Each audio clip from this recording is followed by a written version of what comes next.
Oh, welcome back, ladies and gentlemen. It is Thursday, May the 17th, I believe, 2018, and believe it or not, I'm still sick. In what is the longest freaking cold flu combo I've had in years. Only just today have I gotten like 60% of my energy levels back. It's been a hell of a week, but I'm here. I have what I could only describe, and what many others would probably likely also describe, as the second smallest piece of pizza in the history of pizza making. I'm going to eventually show this to everyone on YouTube and the stream. It is a sight to behold, and it is what's going to sustain my sick body for the next 2 to 3 hours while we're in this podcast. Gentlemen, how are we doing today? Mr. Black, how are you this evening? I'm tired. I've been out since about 10 a.m. Just got home 20 minutes ago. Just out looking at properties and was out all day. So tired. And I had dinner tonight, but I ate way too much food because I only had a bagel for breakfast, and I just ate like. You did the classic overcompensation. I overate, and my stomach right now is just very salty with me. I am not comfortable at all right now. So, well, I'll try not to get you too worked up. I'll try. Did you run into Scott McGilvery while you're out looking at houses today? I did. No, I didn't. No, leave it to Brian on the site anywhere. No, nothing. No. I did play craps with Scott like 3 weeks ago down at the casino. Did I tell you about that? What? Oh, no, back that up and give me the story. Well, all right, first of all, let me show off this piece. This is the saddest fucking thing you're going to see all day. Check this out. Nice. I'm waiting for it to fall off. Check that. All right, now, tell me the story. I need to hear this story. I was down, it was just like when my sister first came back in town or something. This was like 3 weeks ago, maybe a month tops, but it was about 3 weeks ago. And, yeah, we're like everybody, the whole family was down there. We were just down there to have a couple drinks and, play a couple slot machines or whatever. My mom, my dad left early, and Vanessa and I stayed for a little while. And, I was just playing craps, and Scott, the dude from HGTV, he just pulls up. Like, I heard his voice. I'm like, what the fuck? So I look up, and there he is, looking like the same dude from TV. And yeah, he was doing a seminar. Of course, locally. And so he came down afterwards. It was on a Saturday, and so yeah, I played craps with him. And he was the shooter, and he went on a tear. Like I was gonna say, did he leave up? Yeah, oh yeah, I left up like 200 and something bucks. was like I was up like $20 for the day because I had donkeyed some money away in the slot machines just hanging out. But yeah, Scott got me back in it. So once he crapped out, I left. Shout outs to Scott McGilvery for not only being dope at flipping houses, but also making Jeff money in Vegas. So slow clap. This was here in Halifax. What?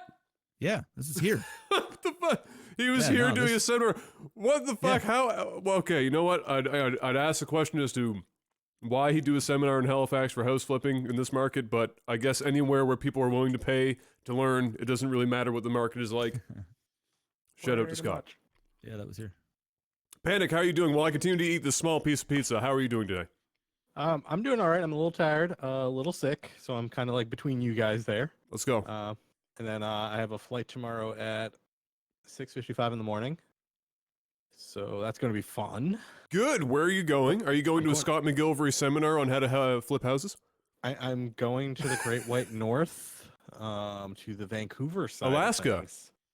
Yeah, the Vancouver side of things. Okay. So there's the BTSL season finals for StarCraft. So Oh, going right. out, Rifkin's showing Rifkin some remortgaging support. the house he doesn't own in order to do that. Yeah, something like that. I was going to hang out with a bunch of people. Nice short weekend. Good. That's John. awesome. That's awesome. I think I've told Rifkin this before, but I love that he's got the tournaments and everything going, and he grinds like a son of a bitch, that guy. Bless his heart. Every time I see the acronym for that tournament, all I can think of is balls stuck to leg. Stuck to leg. That's all I can think of. I just like at one point I was gonna try I considered trying to convince him to change the acronym just because it's a bit much, and then I was like, you know what? No, that's good enough. Stick with the balls stuck to leg. I think that's perfectly fine. Yeah, no, I basically, this is the second time in the last 7 days I've been in my office. The day of the last podcast, as anyone who listened would have known, was like when I had it was like day 2 of my sickness. Wednesday Down night. with the sickness. Yeah, like Wednesday night hit, and then, down with the sickness and chop suey and all the good shit for, popped up at the same time. And so the day following, I was just fucking wrecked. Didn't even really, I didn't even edit the podcast or whatever until, I can't even remember when I ended up making it happen. But it was a hot mess. And I basically just laid on my couch for the entire week. Didn't move. I watched endless amounts of whatever I could get my hands on. Excuse me. And eventually watched Civil War and watched couldn't watch Ragnarok because it wasn't on Netflix. We looked for it, wasn't on Netflix. So we at least got Civil War in, and we ended up watching Hitman's Bodyguard instead. That was the other one that we found to watch, and that was pretty good. Both of them pretty good. Civil War was pretty lovely. Yeah, and then I watched Cobra Kai, which we're going to talk about. Yeah, I got that in. That was just the last 2 days. So I watched the first half of it yesterday, and then I watched the second half just before the podcast today when I got down to my office, because I had to get like a VPN and all that horse shit. Yeah. So I made that happen.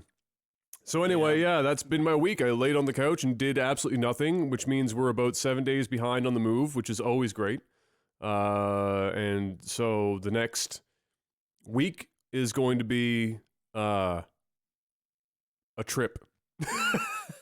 We're going to condense 2 weeks worth of moving productivity into 4 days, and I'm sure I will be totally emotionally stable throughout the entire experience. I'm sure it will go over just fine. Side note, I went upstairs to microwave this lovely little piece of pizza that's now becoming somewhere around a ninja star in terms of deadliness.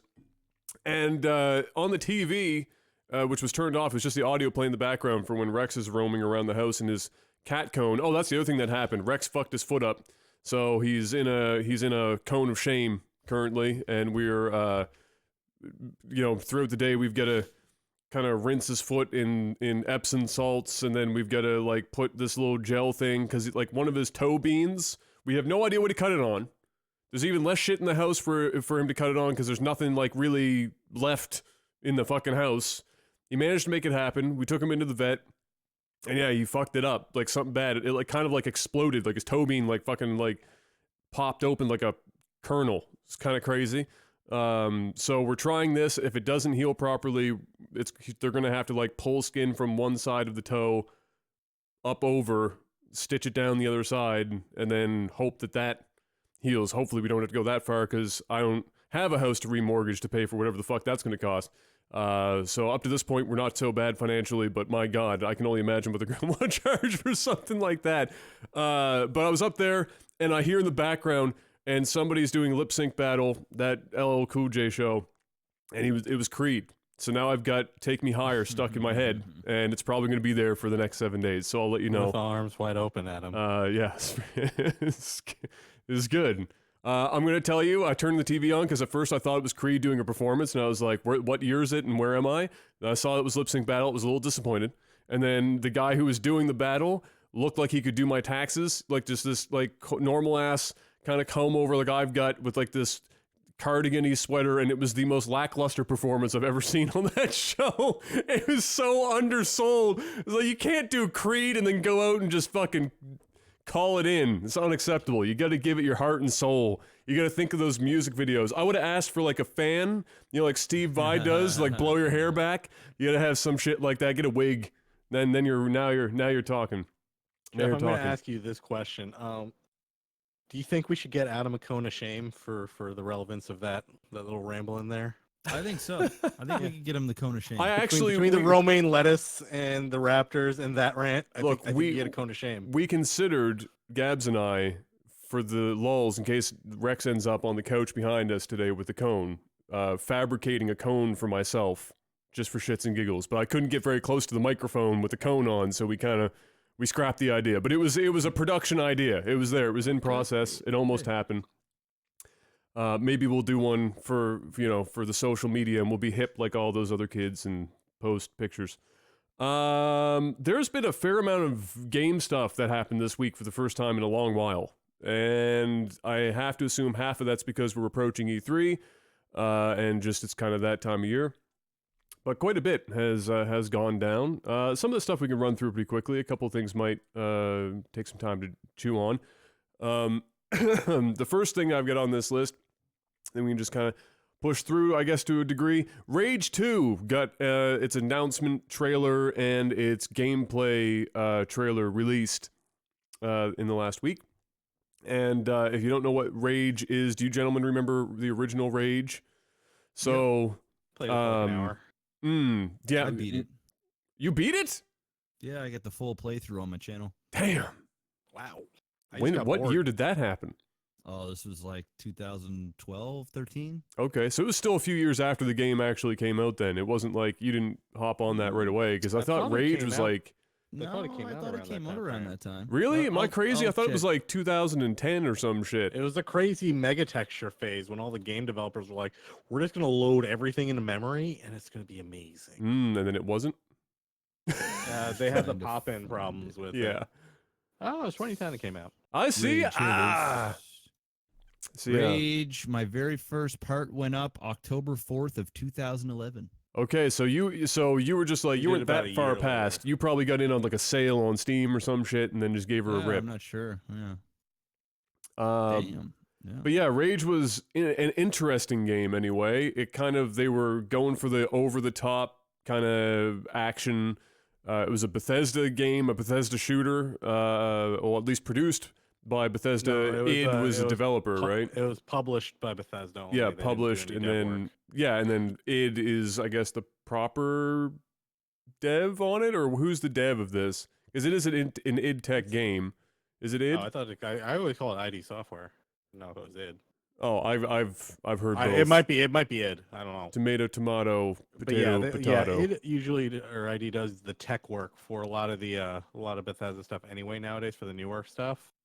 But yeah, they did it. It's full on their technology, their crazy good stuff. So I don't know the answer to this, but I'm gonna go to a limb and say that Rage 2 is on id's new engine. It's Tech 5. Okay. Actually, no. Wait. Rage. Rage was on Tech 5. I don't know if it did anything in between. Rage 2 engine. It is not doing Rage 2? I thought they were. No, they are. I'm just trying to see who's doing the tech for it.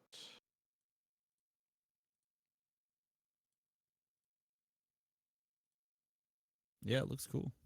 Just Yeah. check out the trailer. It's definitely Edgelord, McEdgelord Central, but it looks a little bit less scatterbrained than the first game was. I think the first game was almost like just more of a showing off the engine than an actual game. Rage 2 kind of looks like an actual fleshed out version of what they probably had in mind with Rage originally.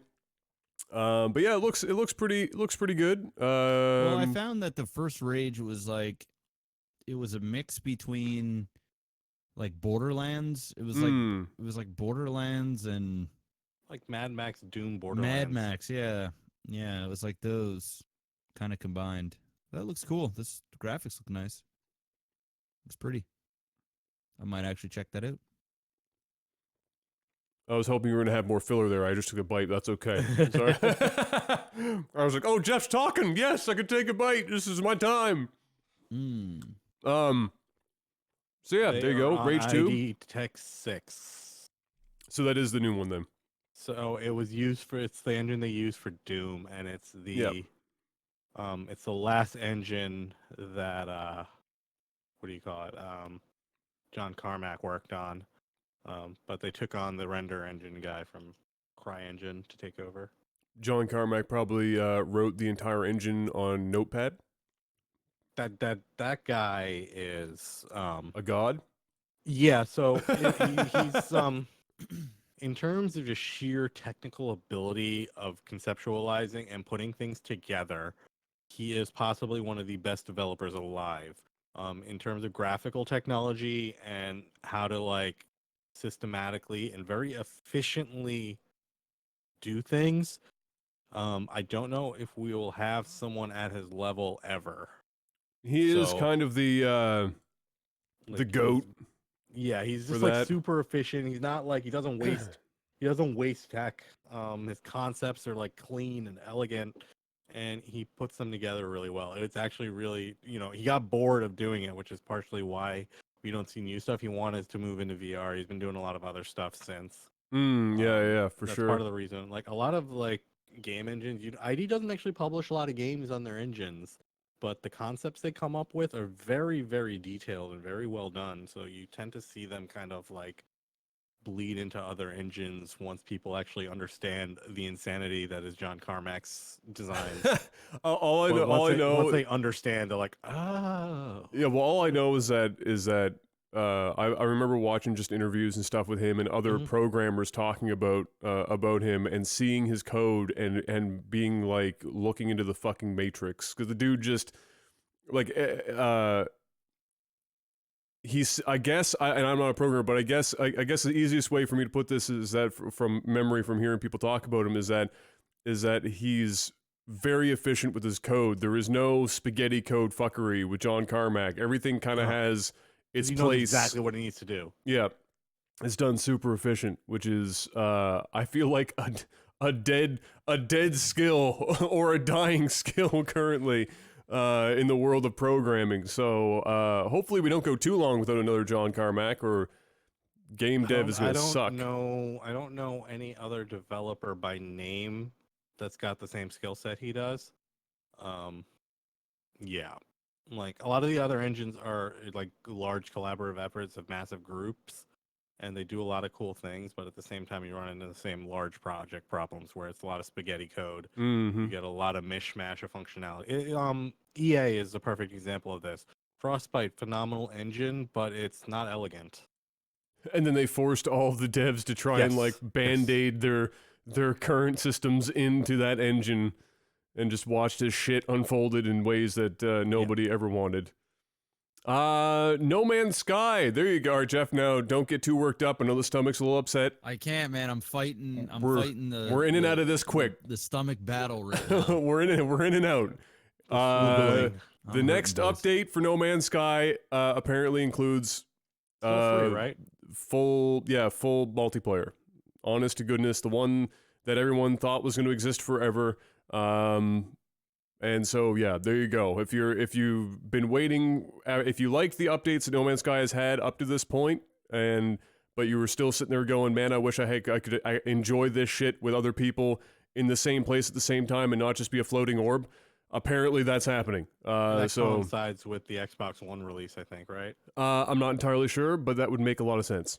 Yeah, I think Like, what's it's the point Xbox at this One. point? You know, like, what are you gonna experience with a friend that you haven't already experienced before? Like, the game is just so. I guess it depends on how people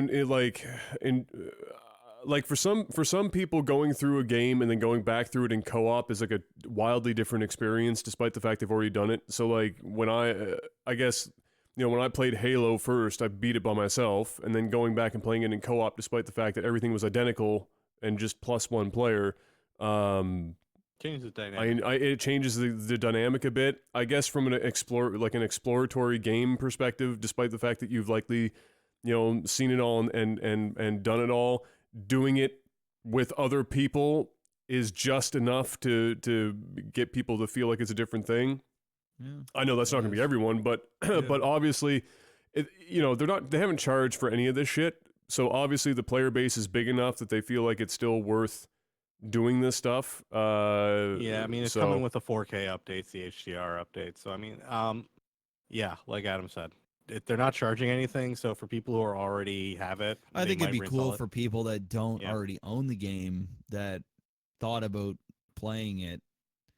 It'd be kind of cool, but you know, it is a marketplace skim, pretty much. I'm still waiting. I'm still personally waiting to see what they mean by multiplayer when we get it, like how many constraints there will be, or how the joining process will be, how the flow of the space travel like, and stuff is tackled or something. Yeah, like how is that going to be handled, and we'll wait and see how that goes. But any actual multiplayer is more than what they currently have, and that's probably going to please a fair number of people, because there's a huge number of folks that have been... There's a huge community around it who, even with just the orb level multiplayer, have done a lot. Set up a community around it so they can give coordinates to people so they can all come and check out places.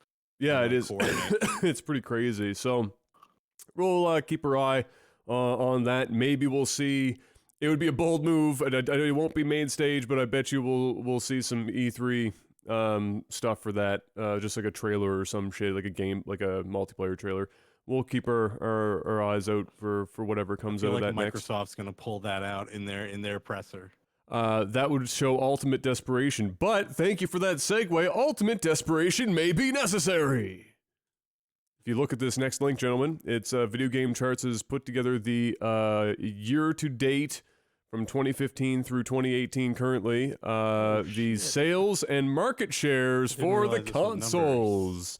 Ba-da-ba-da. And then what I want you to do is look at the market share table, which you just scroll down a little bit for, and then watch as Microsoft gently wept as the Switch entered the market, and what market share they had absolutely fucking caved in a single year.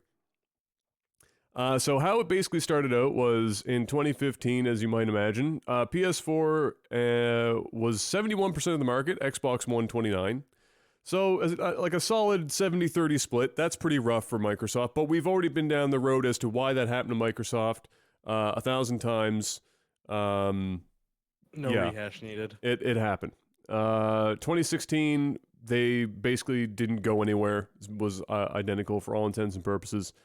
And then towards the end of 2016 was when Xbox finally started to, they put Phil Spencer in instead of Fuckboy McGee, and they just started pressing the rewind button on a bunch of shit. Unfortunately, that coincided with the Switch release, which promptly cut their market share in half. You want to know what I find most interesting about these numbers? There's two things I find super interesting. Not just percentages, it's just raw numbers. Mm-hmm. On the handheld side of things, between the initial release of the 3DS and then, they dropped about maybe 30% on 2016, but then they held roughly that number through up until 2018. And 2018 is not even done, and they're still almost at their 2017 numbers and 2016 numbers. for the 3DS. So Nintendo on handheld, fine. The Vita's pretty much just caved in on itself. Like it's like in very low numbers. But on console level, yeah, Xbox pretty much has not been doing well, period. The Switch came along. Xbox's numbers really didn't change. Sony's numbers didn't change either for like 2017. Yeah, no. Like, they actually had a huge uptick from 2016 to 2017. And Nintendo's just sitting there like same number. Like they sold 3 million. 2018 they've sold way more, which is good. But Sony's just like, yeah, we're cool with our number. We're number one still, but they've sold 5 million still. And Microsoft's just like, yeah, we're stuck at 1.8 million. Like, if you just look at Microsoft's numbers by themselves, 1.6, 1.5, 1.5, 1.8. So, like, by themselves, if you're Microsoft, you're looking at market share going, yeah, we're getting fucked. But we are up a fair percentage. I mean, what is that? Like 19% or something, I guess, internally? Yeah, maybe. So you're going 1.5 to 1.8 in less than a full year. You have to remember that we're only into May now, right? So Xbox One X plus whatever Microsoft has been doing with backwards compatibility, a couple other games to come out, is obviously moving the marker for them finally after what has been 3 years of basically them getting their shit kicked all over the place. This is just showing me though that people will buy Nintendo. What Jeff was saying last week. You know, people will buy Nintendo regardless of what Nintendo does and regardless of what other consoles they have. It's just different, so they'll just buy it. Yeah, because it stays the same. Yeah, this duke out is between Xbox and Sony. Like, they're gonna duke it out, and they're the ones fighting for the market share. And Nintendo's like, you know what? No matter what you guys do, we still got our cake. We got it in handheld, and we're still gonna get it in consoles. Like, we're getting our share. Period. Doesn't matter. Yep. It'll be, I think that just my last thing on this is what I think is interesting is that the number of consoles pushed in 2018 is apparently substantial. Yeah, it's in. Oh my god! Like if this is how this is supposed to be read, right? So to date in 2018, unless these are projected numbers, that are supposed to go throughout the rest of the year, it's probably projected. It's for gotta be. Yeah, it's gotta be. But even if even if that was the case, that's a lot of consoles this deep into the life cycle of these consoles. Other than the Switch. Yeah, the Switch. I mean, the Switch is probably going to sell an unholy amount of consoles in 2018. Like this chart by the end of this year is going to be stupid for Nintendo. Reminds me, I got to get my Switch ready for the trip. Yeah, they're going to sell a lot of consoles. This chart is going to get wildly skewed by the end of the year, without question. But year on year, they're up 25%. 3DS is down 28%, but 3DS is long in the tooth. So Microsoft is also up 20, which is interesting. Just to kind of tie this in, because it was another part that I have here, Sony announced that it's going to stop producing physical games for the Vita. They've gotten to that point now. You could look at that chart and take a guess as to why that's finally happening. You think they're going to bow out of the handheld market completely after this? Abso-fucking-lutely. Here's the thing that I find kind of disappointing, about the Vita. Even if you took out the hindsight is 2020 whatever stuff, is that the Vita had a huge list of really good functions, really good services, had a library of pretty fucking good games, was powerful as hell, looked great, felt great in the hand. One of the only things people complained about was the lack of some rear buttons for like R2, L2. And that was about the show. The extra bumpers. Yeah. They had the PS Now or whatever, or PS TV functionality and shit. They have a whole bunch of stuff. Basically, what I'm getting at is they have a whole bunch of stuff that the Switch should have at launch and doesn't. And they had this shit like 7 years ago. They could have just taken the Vita and done almost what Nintendo has done with the Switch.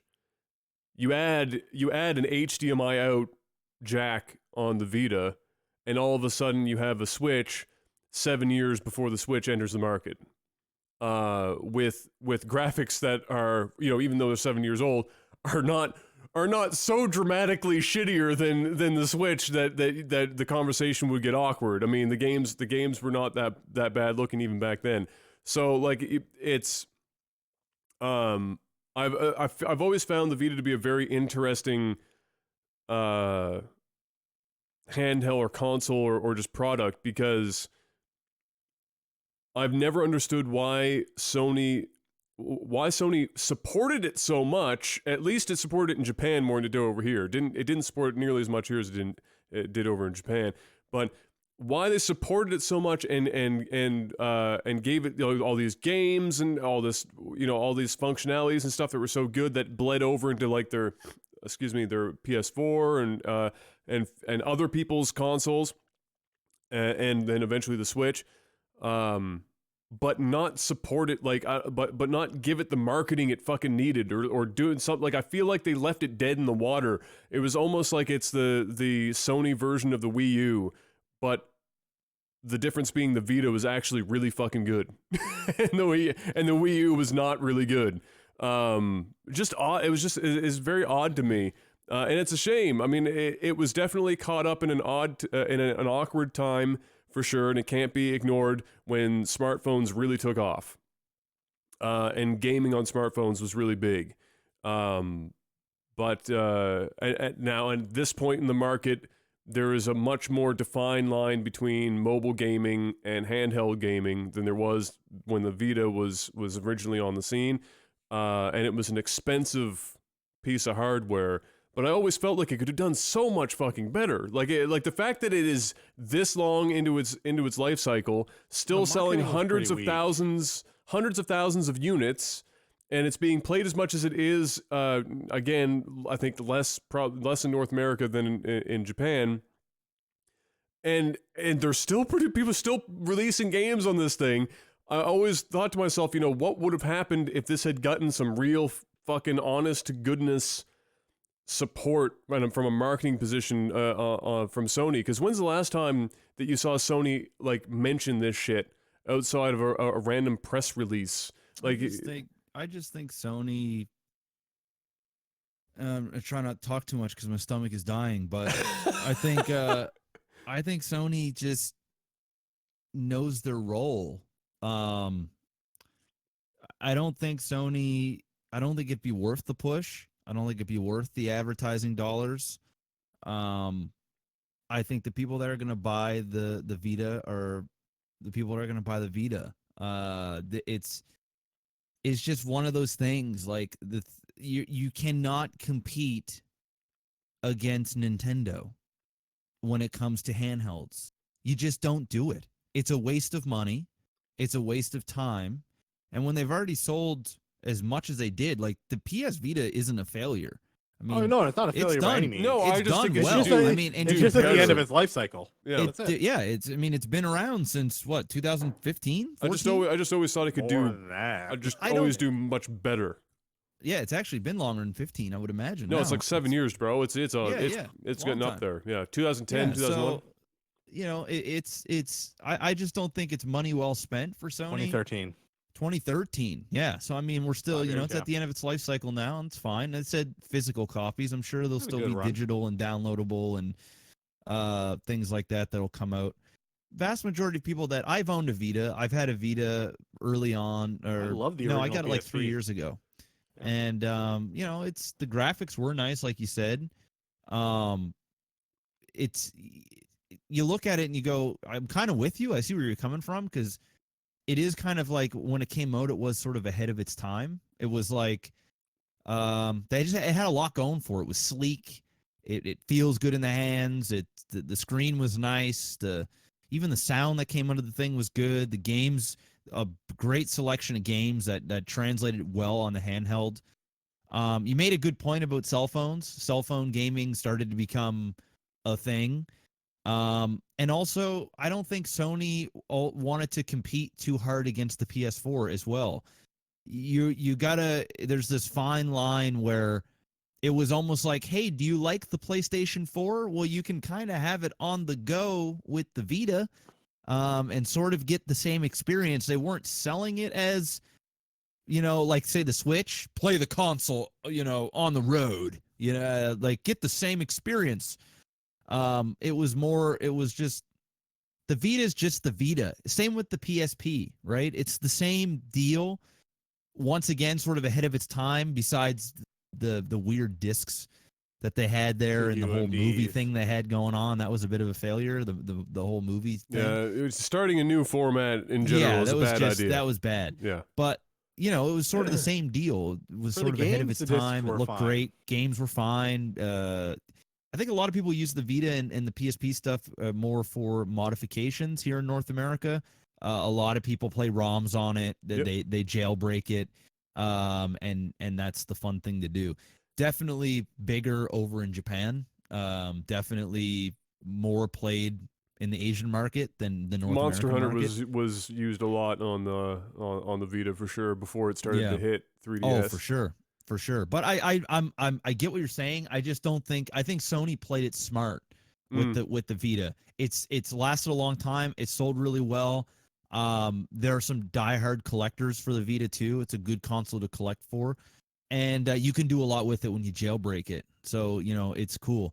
It's really just fun system to mess with. The thing is, they're up against the 3DS. They're up against Nintendo, and you cannot start a war with Nintendo in the handheld department. It's like burning money. It's like the Sony fanboys know about this console, and they're gonna buy it if they want it, but you cannot pretend like, hey, I'm gonna make Nintendo my Xbox competitor, so to speak.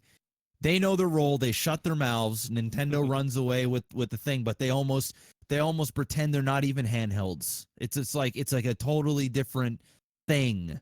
And that's cool. What Sony did was cool because they're just not Nintendo. They're the console kings, and they've got a little flavor. I'm sure they've got some really good deals with developers that develop for the PS4, and they're like, hey, you make a port for the Vita while you're at it. Just make a version, for the Vita, and I'm sure that there's a deal set in place for those. So why wouldn't you? If you're going to sell, why wouldn't you? But yeah, I think they did well. They did good. Do you guys think at some point in time that when they had the Vita and they were into that because I remember the verbiage, the language they were using the whole time they came out with these handhelds was the console experience in the palm of your hand. That was always what they were pushing, and the hardware showed it. I mean, the Vita when it first came out, that shit looked real good. It's like PS3 graphics. It was pretty damn close, right? Yeah, obviously smaller resolution, like it was 576 or whatever weird, resolution. But yeah, do you guys think that at some point on the table at Sony's headquarters that they had a similar idea of the Switch, but a Sony version? Do you think that was ever something that was on the table where they were thinking, do we tackle this with mobile? Because Vita was half killed by the mobile gaming segment without question, and then being in that, like you were saying, Jeff, in this weird purgatory between the PS4 console market or the PS3 at the time and Nintendo handhelds. And not really. The thing is, before I let Panic go, is you go and ask yourself the question, well, why didn't Nintendo suffer the same fate, right? Because it's a handheld. Cell phone games still came out and did their thing, but yet Nintendo still crushed because of the games for Nintendo. And the problem is not only Nintendo's Nintendo, and they've got these crazy IPs. I think it was just the games, honestly. But the thing is, I think is the way that Sony, the way it's packaged, the way it looks, the way it feels, it already feels like a cell phone. It feels like a gaming cell phone. It doesn't have that real handheld feel. If you know what I'm saying, it just feels it feels more sophisticated. It feels more mature. It feels more techy, and there's lots you can do with the Vita. I mean, there is a ton of shit you can do with the Vita. I think it was designed that way for the older crowd. You're not going to see many 12-year-olds wanting a Vita. It's just not. It's not the demographic, right? And that's just that's the reality of it. If you went to a high school or a junior high school, you're going to see a shit ton of 3DSs and Switches all over the place. You're going to see for every 100 Nintendo products, you're going to see one Vita. And it's going to be that hipster guy that knows a lot about, it's going to be the Adam in fucking high school that knows too much about tech and is like, well, the CPU processors and all this other stuff just absolutely crap. And I can do this. The reality is people don't care. It's like buying an iPhone. It's like, hey, listen, cool. Let's do what I wanted to do. You're speaking the language that other people like you speak, but the vast majority of people don't give a fuck. There's a strong reason why a lot of people I know never owned never owned a Vita, but they own a Switch or they've owned a 3DS. It's or the games. Whatever. It's the games. I actually don't even think it's the games. I think it's just, obviously games play a role. I just don't think it's. Well, what other services does Nintendo handhelds have that would fill the void for people buying them if it wasn't the game? I think it's more of Nintendo has been doing this song and dance forever. They haven't pushed the graphics angle for a long time. Nintendo's always been 100% gameplay and like doing gameplay mechanics and like little things with the details and how they put their games together. Now, this is not to take away from what Sony and Microsoft do, but Sony and Microsoft have always been pushing the more epic, like deep storyline, heavy graphics, high hardware, heavy performance style gameplay. And in the portable space, that doesn't translate as well. So Nintendo, with their gameplay first emphasis and a lot of their little tricks and stuff that they do, it works well with the 3DS. You have the little stylus, you have the second screen where you can do a lot of different things with it. You can interact with the games differently. And since it's never been hugely about graphics for them, the games are easier to develop and push out for the 3DS. There's the scale of games on the 3DS versus any of the other handheld games, the market there's just so many games. And it's tough too. What do you you're at school and all your friends are there and nobody has a Vita. Why am I going to go out and buy a Vita if nobody else is playing the Vita?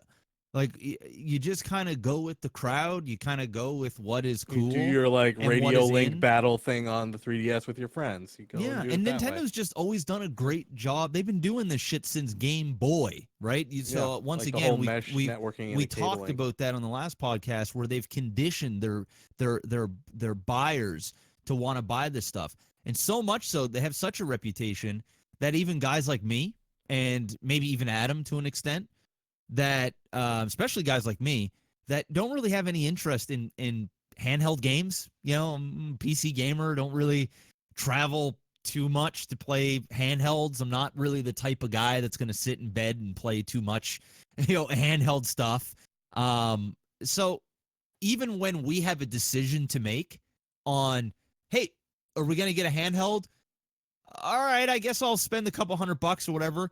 We're usually going to be more inclined to just go right to Nintendo because it's what works. It's what is being pushed, so to speak. It's what we're conditioned to want to immediately go to first.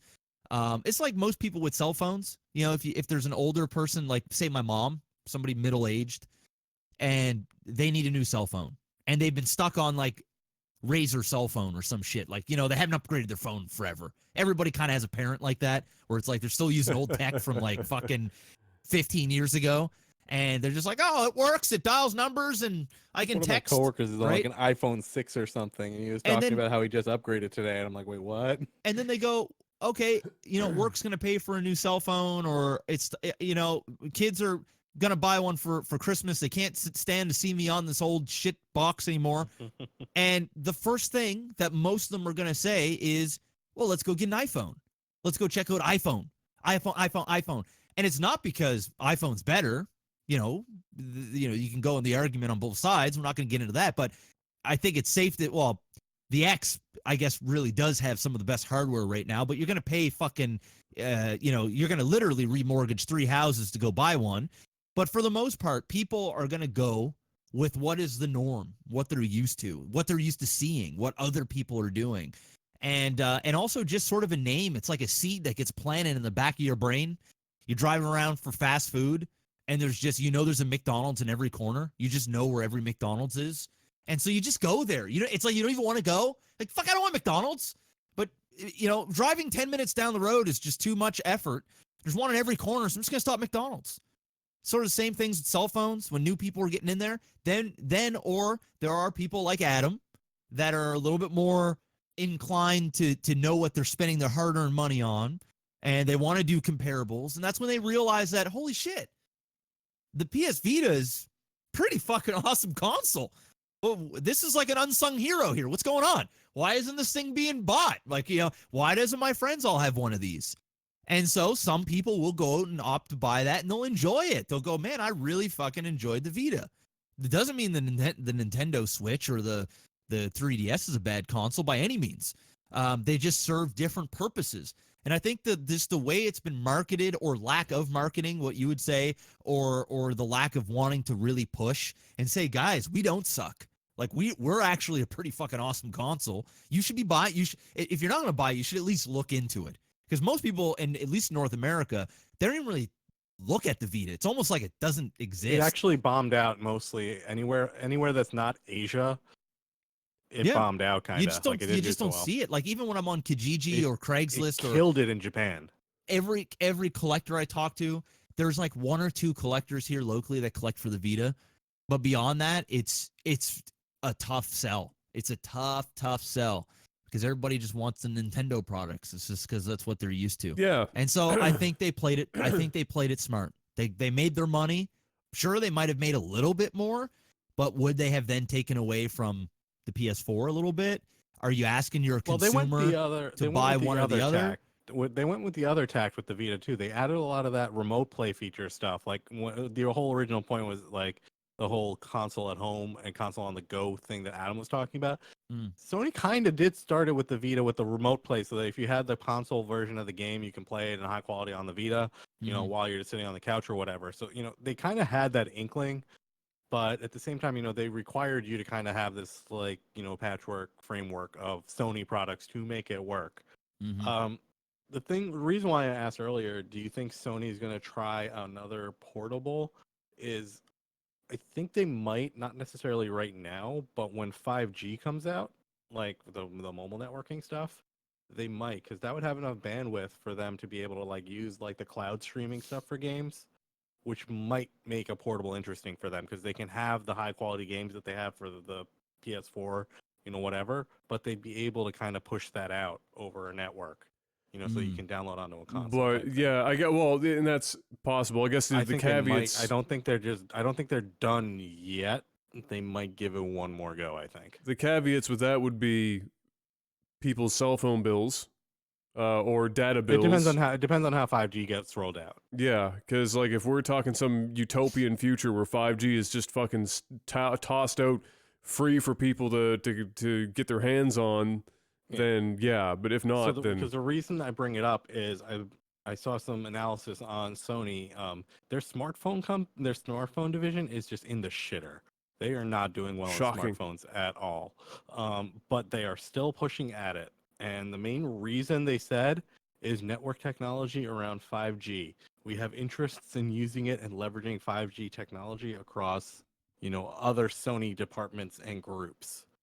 And I'm like sitting there thinking, I'm like, there's really not many other groups in Sony tech-wise that would really use 5G other than their gaming stuff. I would personally think they'd just stick with the cell phone side with that. If they're going to be leaning on 5G and it's going to be on the for the purposes the gaming of streaming cell phone could be pretty cool. Games, you get a cell phone and you just sell a controller grip, done, right? And then save. Then you get a cell phone and the same Okay, I mean, because phone screens are already fucking huge. I mean, like the average screen size is what, 5.5 inch now, with most flagships going 6 inches, like 5.7 to 6.1 inches.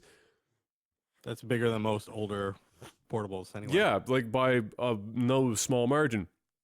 So, and they're high, you know, they're 1440p. Some of them are still sticking 1080 for battery purposes. But they're like 4K, which is just dumb as fucking a waste of battery life. But they're like 4K screens and stuff like so. I would imagine that they'd be digging it out for that. For sure. You're the retina display. We'll see what they do. I don't think Sony's done with handhelds by any means. And I don't think they need to be done. They don't need to win the war because it's not a winnable war. All they need to do is just make an impression and make some money. They just need to show up.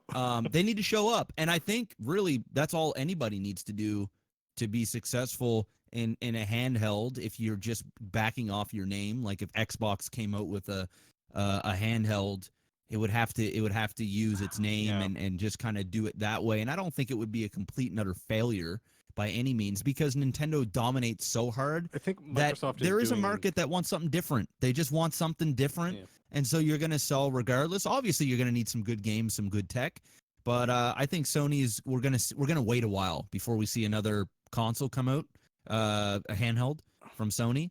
And I really before the Switch, I would say, yeah, you know what, the Vita's probably going to be here for a little bit longer. But now that the Switch has done so well, I think Sony is gonna learn from what the Switch has done, and maybe even steal some ideas from the Switch. Now, I don't think it's gonna go as far as the next Sony console being one that is handheld and also for home. They're not gonna go that route. They're not gonna go there, but because I also think if they did that, then they're competing with Nintendo, right? They'll just do that remote play stuff. Yeah, then you're just, Sony, stick to the console, do your thing. You're the beast. You're the king at the console. Don't fuck that up. Don't try and do nothing stupid. If it ain't broke, don't fix it. But I think they will try and do something pretty cool with the next handheld. Whether that is something that connects to the next console that Sony makes, where you can use it as a controller as well, or you can plug it in and play on a TV, or you can take it with you. That would be a cool sort of runner-up. But Sony definitely needs its box. It needs its box. Yeah. It needs to sit there. It needs to read its Blu-rays. It needs to have something that's going to be compatible with PS4. It doesn't actually need to read its Blu-rays, as we've already. I suppose. Yeah, at least not 4K Blu-rays. At least not 4K Blu-rays. So Microsoft actually, I'm surprised you didn't actually catch this one on topic. You might have seen it, but Microsoft actually did something interesting that the other console developers haven't really been doing. Do you see the new controller that they launched? Yes, I actually forgot to write that in because I spotted it a couple days ago and then it popped up for realsies on the timeline last night. So I guess we can take a hot minute to talk about that. Jeff, have you seen this pop up in your timeline? No. So Microsoft has developed over the course of several years now, I guess. They've been working on it for a while. A controller for limited mobility gamers of all kinds, like running the gamut. They've got a million different ways, and there's a video for it. I don't know, maybe Panic can find it for you or some shit. But basically, yeah, go ahead, Panic. You can describe this.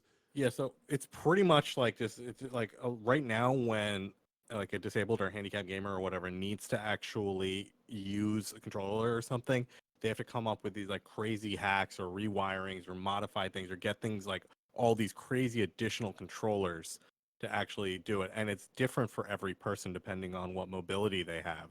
So like Microsoft spent a while researching and they came up with this like rectangular box that's got two giant ass buttons on it. Nothing fancy about them. You can hit them with your hand, elbow, whatever. And then it's got like a larger than normal D-pad and like a couple of small things on it. But the crazy thing about it is it's got two USB ports on each side so that you can connect any kind of like joystick or whatever kind of adaptive controller for the sticks.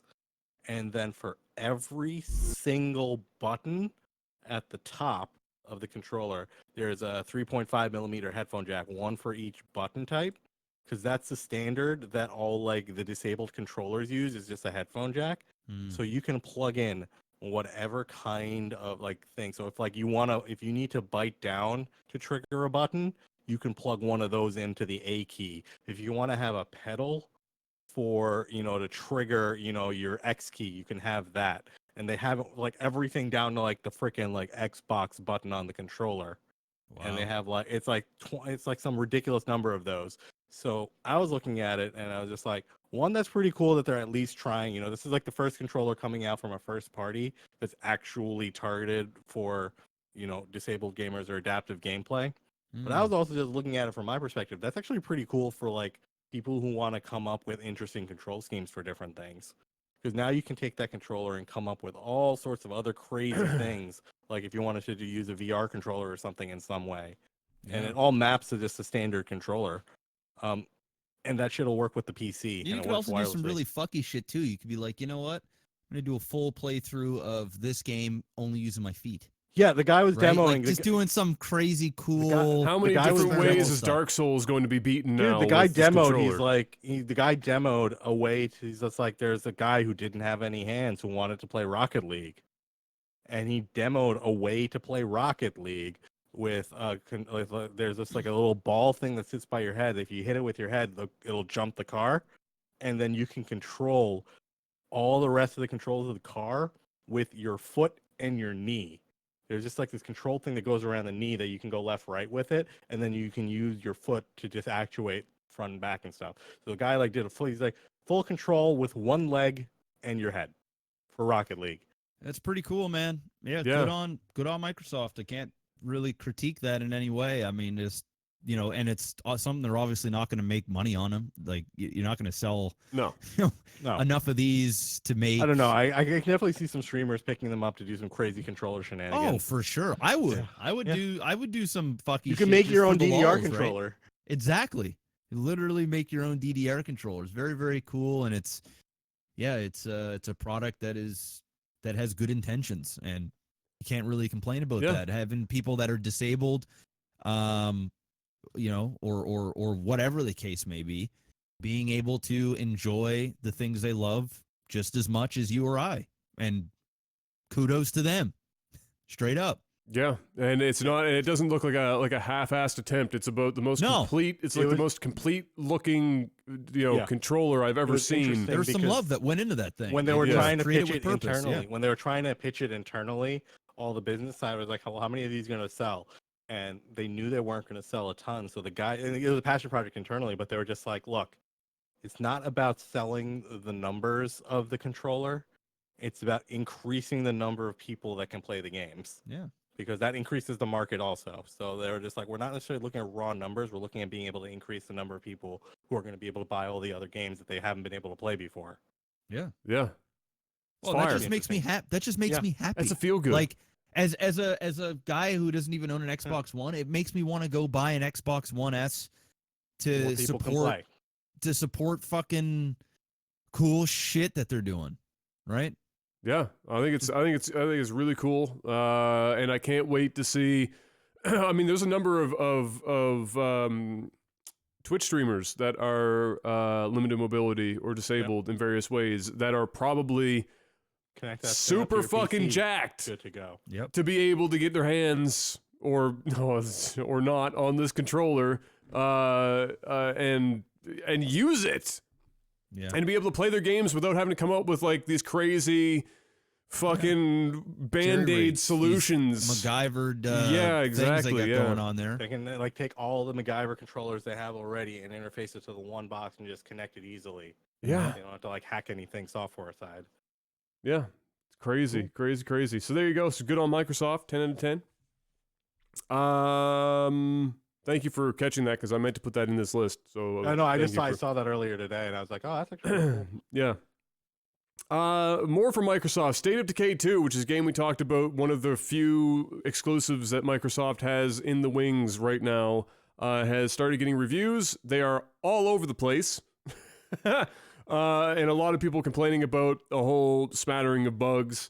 So, I haven't personally watched too much of it so far. Maybe some will pop up on Twitch and I'll see what it looks like. But for now, it does not seem to be the game that Microsoft needed it to be.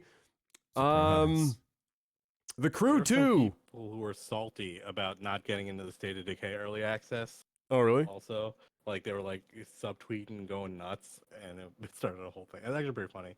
The Crew 2, it got its gameplay trailers. I have the main one here that you can give it a look-see.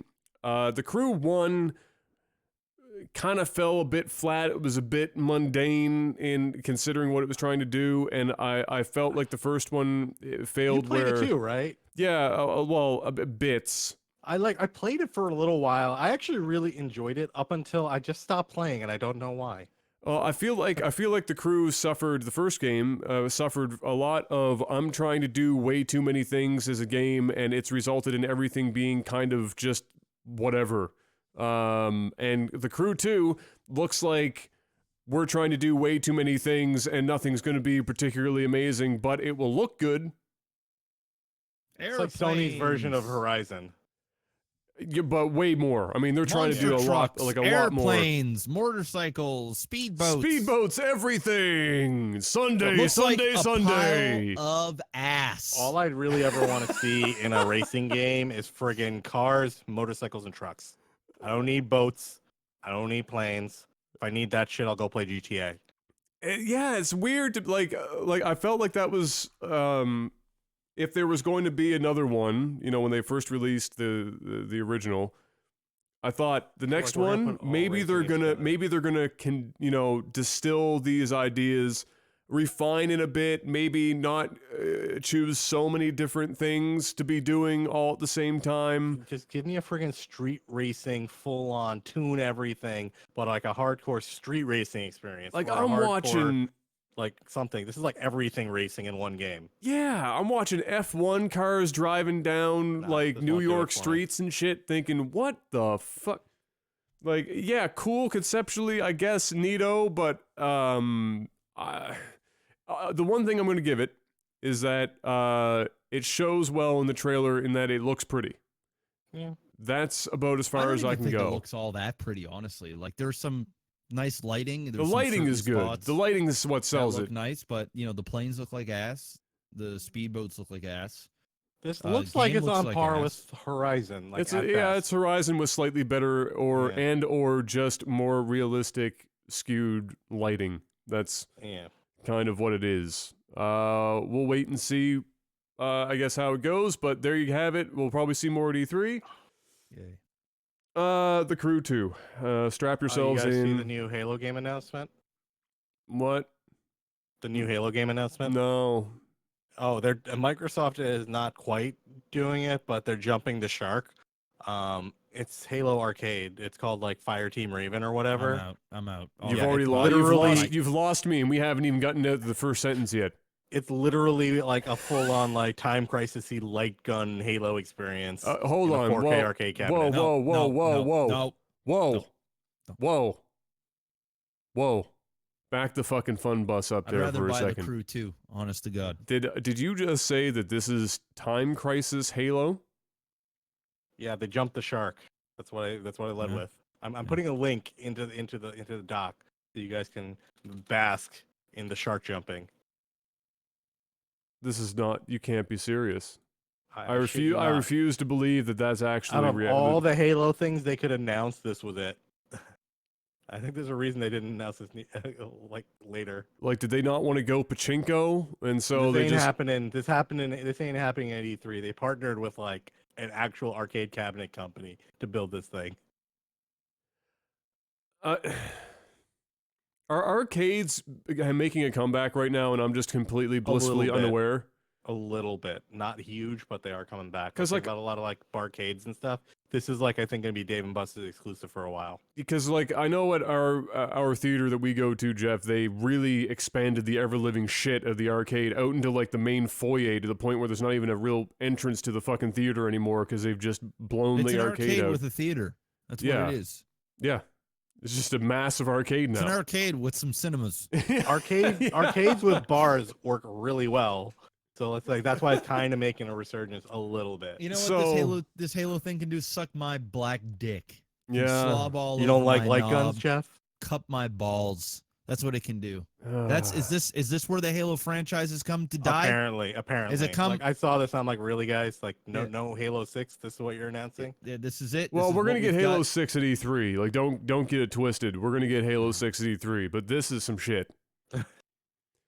It's just a massive, ultra-wide 4K resolution thing for 4 people to just shoot light guns while sitting in the thing. Stop Come on, guys. Stop.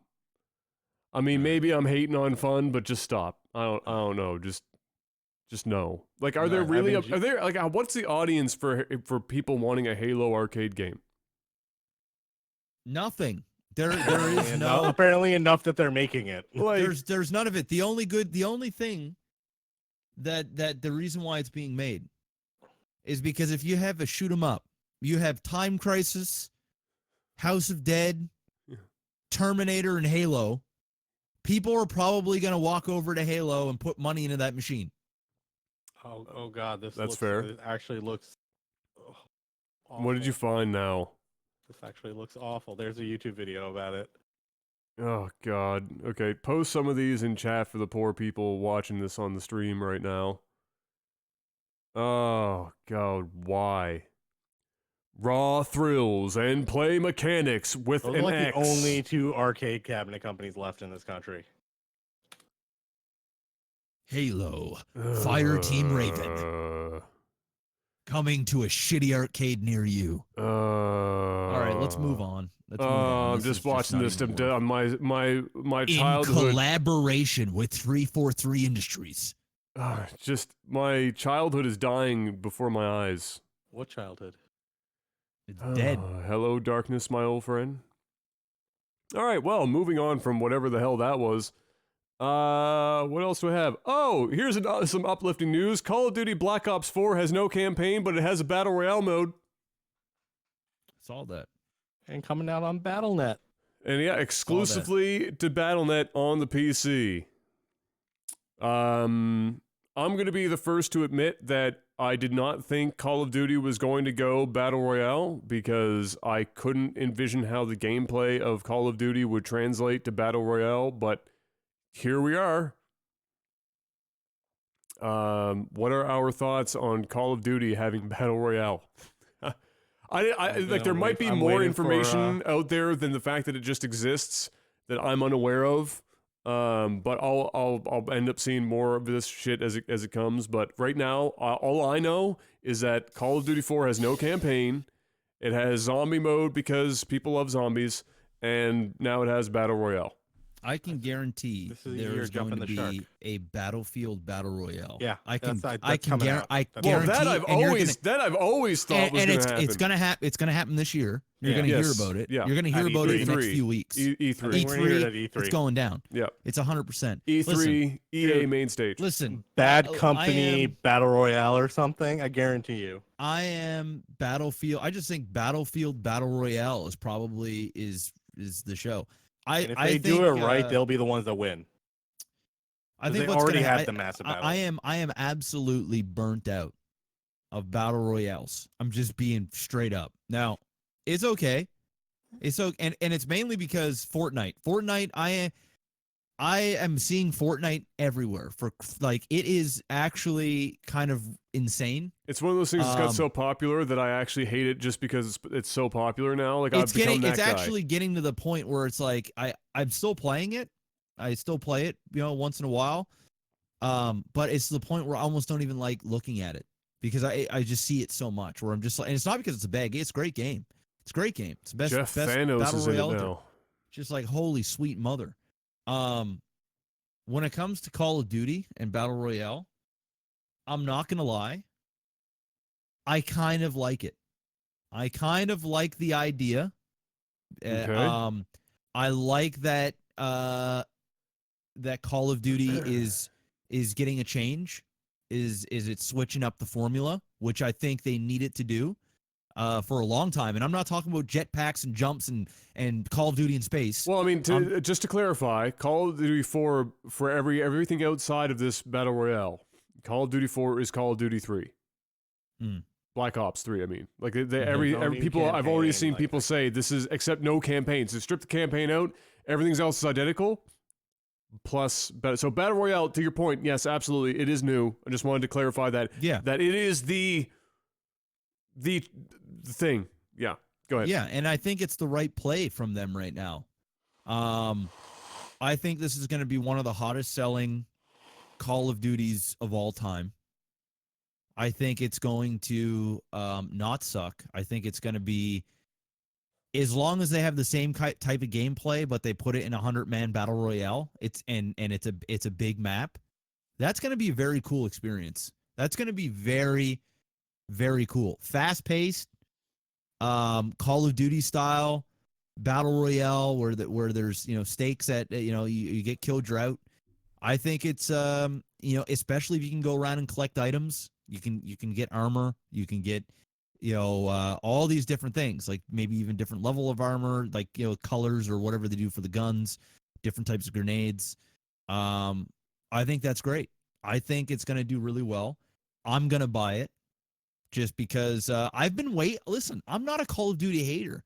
I think Call of Duty was a great game. I think it's a great game in 2011. But it's a game that just got beaten down by so many titles. They just didn't mechanically improve it, and it got oversaturated. No, they released too many games. It's too much. Mechanically, it's always been a like mechanically good game. It's been and it's always been like crisp, and it's been a good shooter.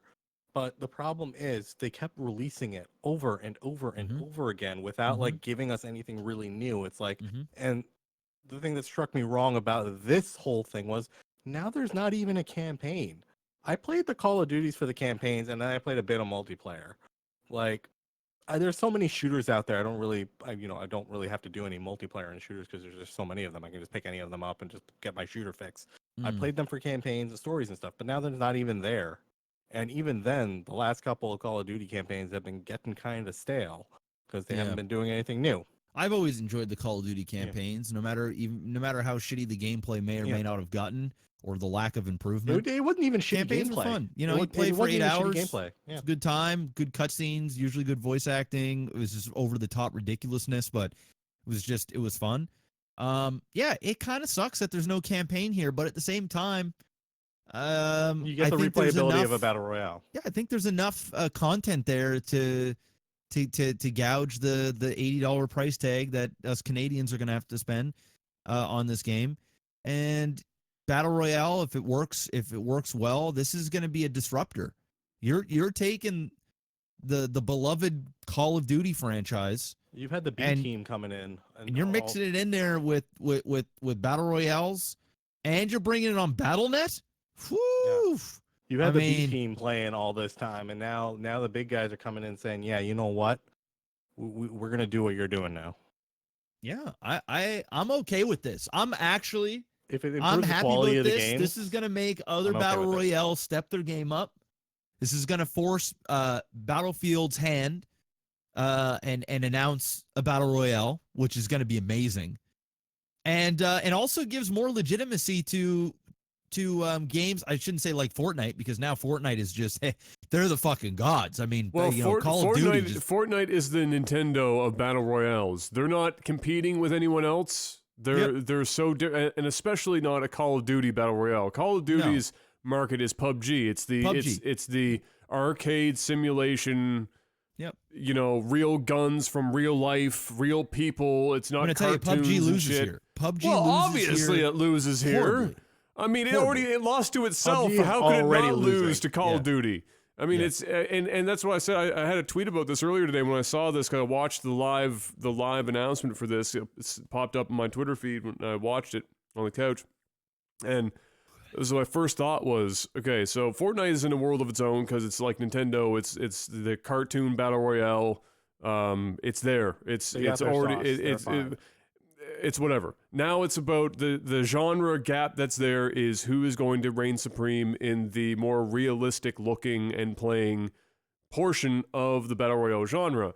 And then the only other one would be, will there ever be like an extension of the hyper realistic Arma type shit, which would have like 4 people wanting to play it, and that's just never going to happen. So really it's going to be like the two titans, Fortnite, and then whoever fills the void below. PUBG is technically right now is that it's there, second player.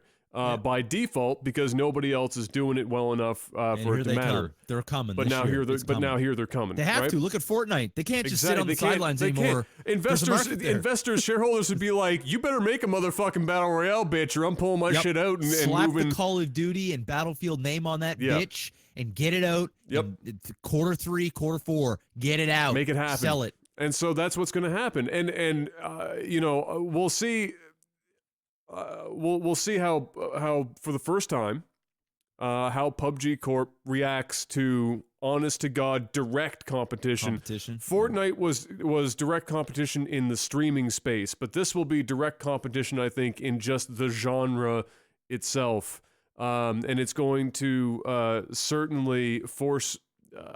Obviously, Battlefield was already going to do this. It would be very odd if they hadn't decided to do it already, but now they definitely decided to do it, and we'll see how that goes. And then it's going to be up to PUBG with the mountains of fucking cash they've made to finally put that to use, or not. Maybe they don't care. Maybe at this point it's entirely possible they've made their money and they just don't care anymore. So that's a very good end game possibility. They'll keep complaining about or just saying that it's always somebody else's fault and it's whatever and it's servers this and it's money doesn't solve all of that and oh my god, it's so hard to find developers out here in Zimbabwe and fucking it's just crazy.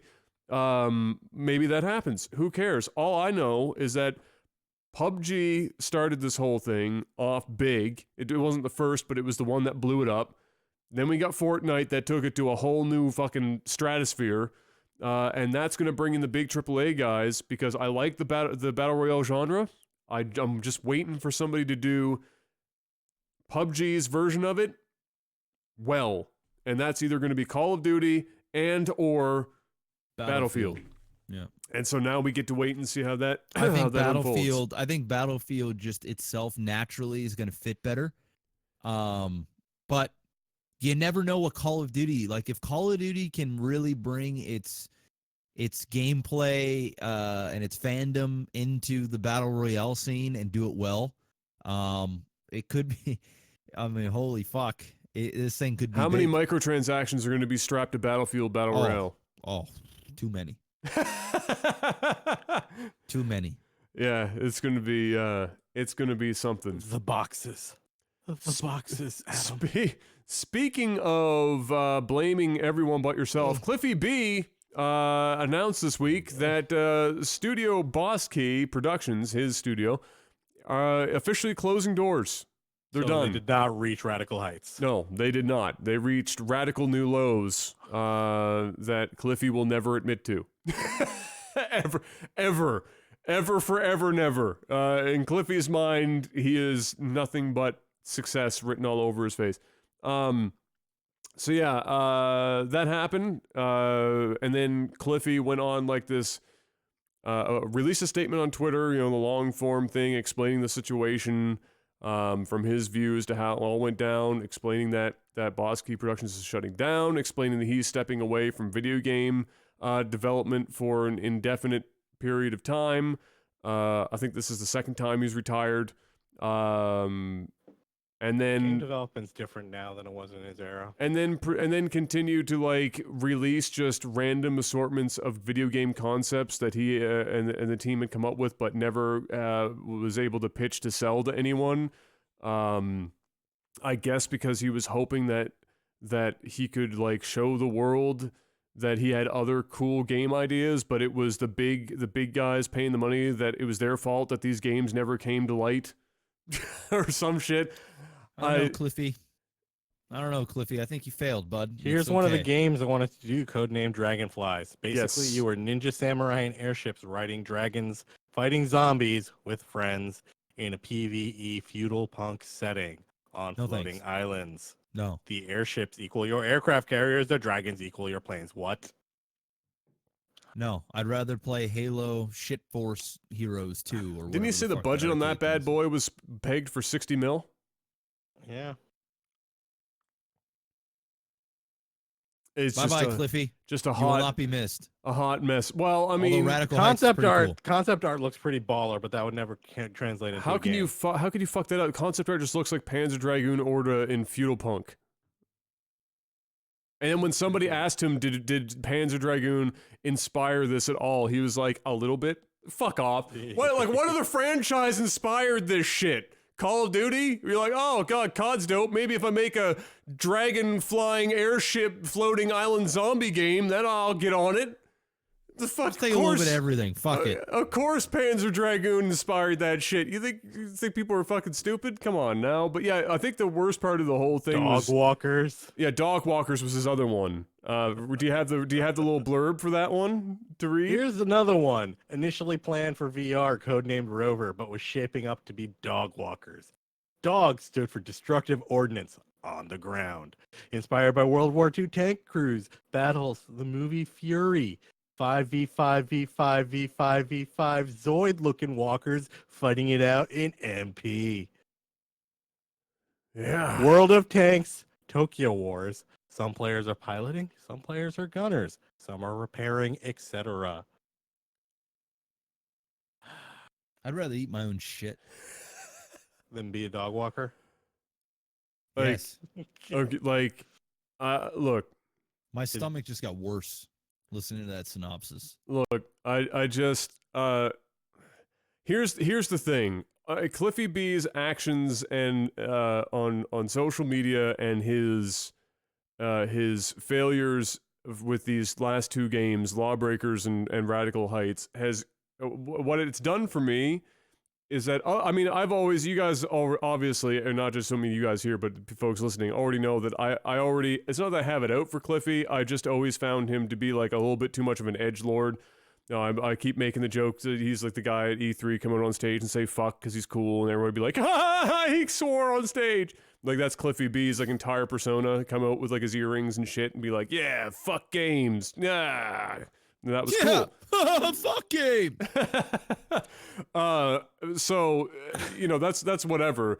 But all of this whole last 3-year period, and specifically in the last like 6 months, with him like complaining about Epic poaching his employees, when Radical Heights came around, Hey man, when the ship's sinking, and just everything, it's shit. He's just posting up, and I'm like, he wants to be taken seriously. He shit on the genre that he tried to make Lawbreakers for, not even like a year or two afterwards. Just a bunch of hot mess. And then what it does for me is it makes me question as lead as one of the leads on Gears of War, is how much influence did Cliffy B really have on Gears of War? Because a lot of people, because he was the spokesperson that hit the stages for Gearbox, was Gearbox? I'm not crazy, right? It was Gearbox, right? Epic. Sorry, Gearbox is. Bro, before you go too far into it, Gears of War was not all that revolutionary. It's literally giant soldiers. No. I'm not talking about the gameplay wise. I'm talking about like the universe. It's giant soldiers fighting monsters coming up from the bottom of the earth. Well, the reality is Gears of War did very well. No, it's a great B game. Was the guy in the front. Yeah, so people associated. So what we're getting at is people associated Gears of War success with Cliffy B because he was the guy put on stage because he could say fuck, and everyone was like, "Ha, cool!" And so like that was the thing. Now I'm strongly questioning how much of an influence in terms of Gears of War success did Cliffy B really have if this. You know what? Is what he has in I'm gonna give you the perfect comparison on what Cliffy B is before we move on to the next segment. Is it McDonald's or iPhone? It's neither. Okay. It's Milli Vanilli. I'm not gonna go that far, man. What? All right. What? You might as well say he's like Moby. It's Milli Vanilli. You got the front man out there lip singing, pretending, dancing, doing the song and dance, and people are falling in love with this. Holy shit. This thing. But behind the scenes, the strings of like fucking no strings attached, NSYNC, fucking shit going on in the background where he is just a puppet And he's not actually the one that's orchestrating the madness that is ensuing behind. He's just the guy in the front pretending to be the celebrity, taking all the love. And then when he finally gets got, he's got to run away. Nothing else is working. I'm gonna disagree with you on that one. So Cliffy B, back in the day. Before you do this, I just want to say that was one of my favorite analogies you've ever had. Because it was a great analogy. Because great any analogy. time that you can bring up Milli Vanilli, I think you've already won. So that's good. That's fire. 10 out of 10. Bam. All right, go ahead. Yeah. So honestly, the era where Cliffy B made games, he did real well. He's pretty much he did a lot of the mechanics and stuff behind the reel and all of that. Jackrabbit. That's an even older generation. But like he did beyond that, he did Unreal, which was huge in terms of mechanics and shooters. It was the one shooter that challenged Quake at the time. So, and then gaming got complicated. Things became much more mechanical. You need to do interesting things and all of that stuff, have deep stories and all this other crazy stuff. And that ain't Cliffy B. He does core solid mechanics well, but then you start having to get high concept on top of it. That ain't Cliffy B. Girl, you know it's true. Ooh, ooh, ooh, I love you. But he had the last successful game he had outside of Gears of War was Super Hot, and that was it. And again, Super Hot wasn't high concept. It's technical excellence. Yeah, but here's blame it on the rain. here's my counter to that. Is that while games have certainly gotten more complex in terms of layer, my nose is going to that thing where like mucus is just getting caught up and it's stopping my speech. It's really annoying. But look at the genre we just talked about. Mm-hmm. Okay. One of the lowest concept levels that you could possibly fucking achieve. It's basically just a raw shooter. There's no real fancy mechanics to it. You're tossed out of a plane and it's 100 down to 1, and then that's the show. And but he came to the party late. Yeah, well, yeah, but that's just it. So what? Like, I don't want to discredit Cliffy B's entire fucking career here. I'm just saying that his actions in the last 3 years, okay, fair enough, has brought into question, the fidelity and just how secure his legacy is going to be because of the last 3 years and his social interactions that he's been a part of here. That's what I'm saying. Obviously, Unreal, and he's done some very good games. Or did he? Blame it on the rain. Bye, Cliffy. We won't miss you. He'll be back again. He's not gone for good. You know he's back. He's He'll coming always back. Be back. He's coming back. But yeah, it's something. So anyway, E3 2021. He's gonna come out and say, "Look who's back, motherfuckers." No, he's gonna walk out on stage, say "fuck," and then drop the mic and walk off stage, and that's gonna be it. That will be the show. But yeah, there you go. So Cliffy B's Boss Key Productions, 3 years deep, shuts down. He's stepping away from games. All the best to Cliffy B. Cliff. There you go. That's all I've got for game news. Mr. Black, can you hit me up with the sweet sound of movies and TV? Blame it on the movie. TV. Oh, Stan Lee is getting feisty. Stan Lee entered the social media world for the first time in his 95 years on Twitter. Like, I've been missing out on all this porn. Yeah. I guess that was kind of a precursor to what this has become, which is Stan Lee is suing POW Entertainment for $1 billion. Pinky to my yes, $1 billion. Good luck, Stan Lee. Good luck. Good luck. That's some crazy shit.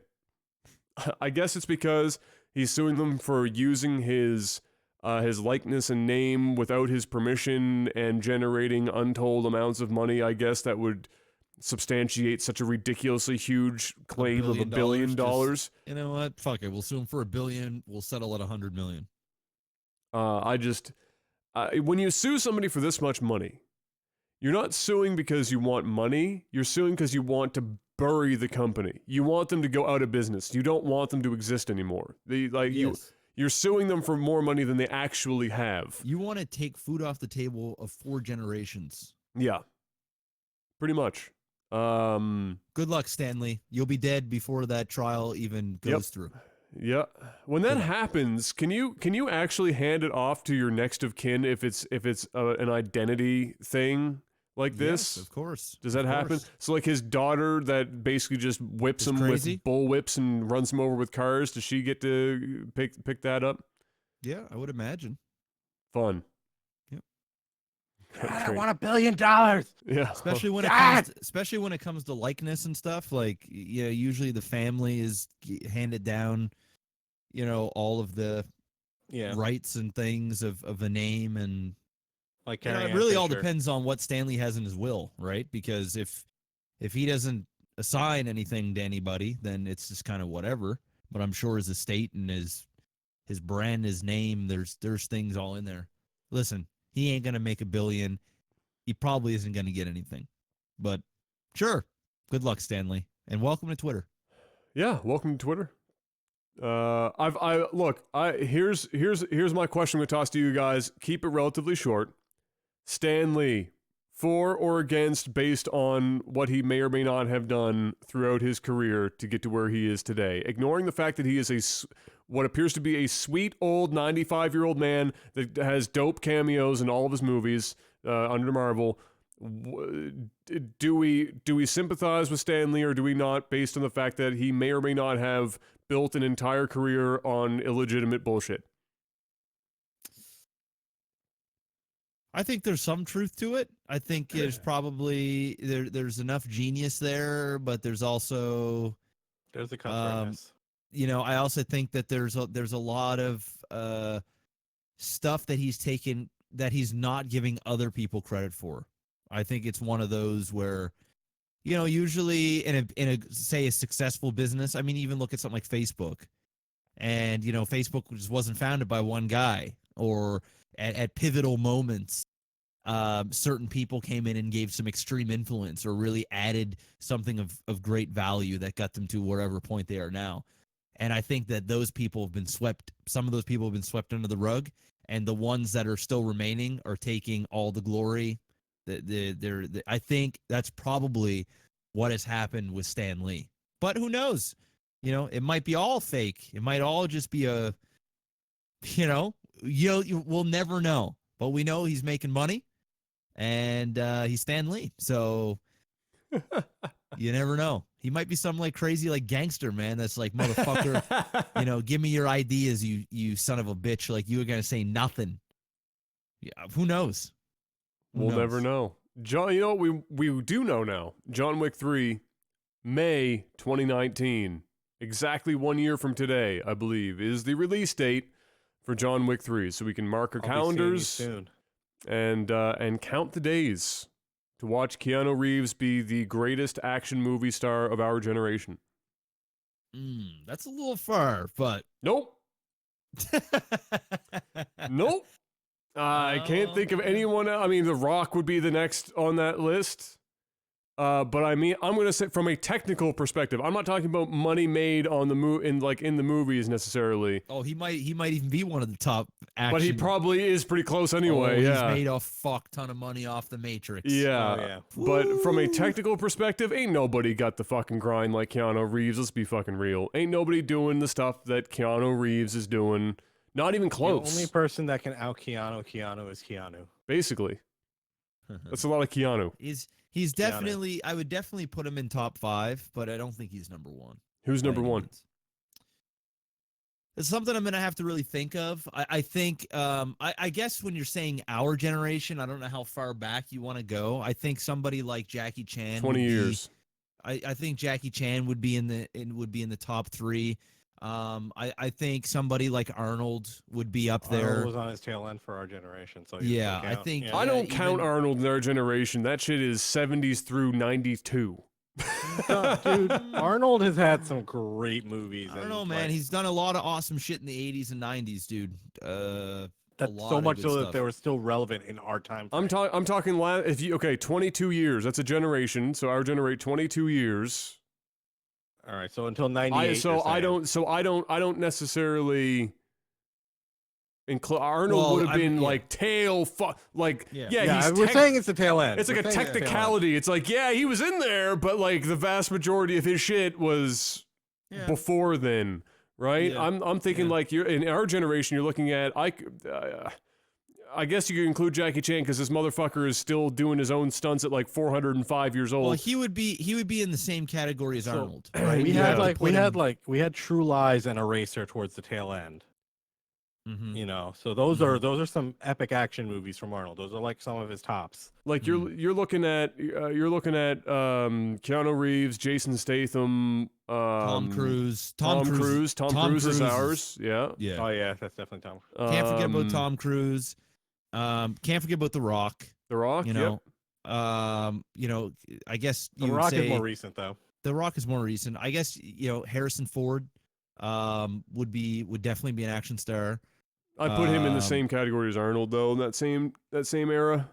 Bruce Willis is kind of a little bit older. Bruce Willis, there's Jackie Chan.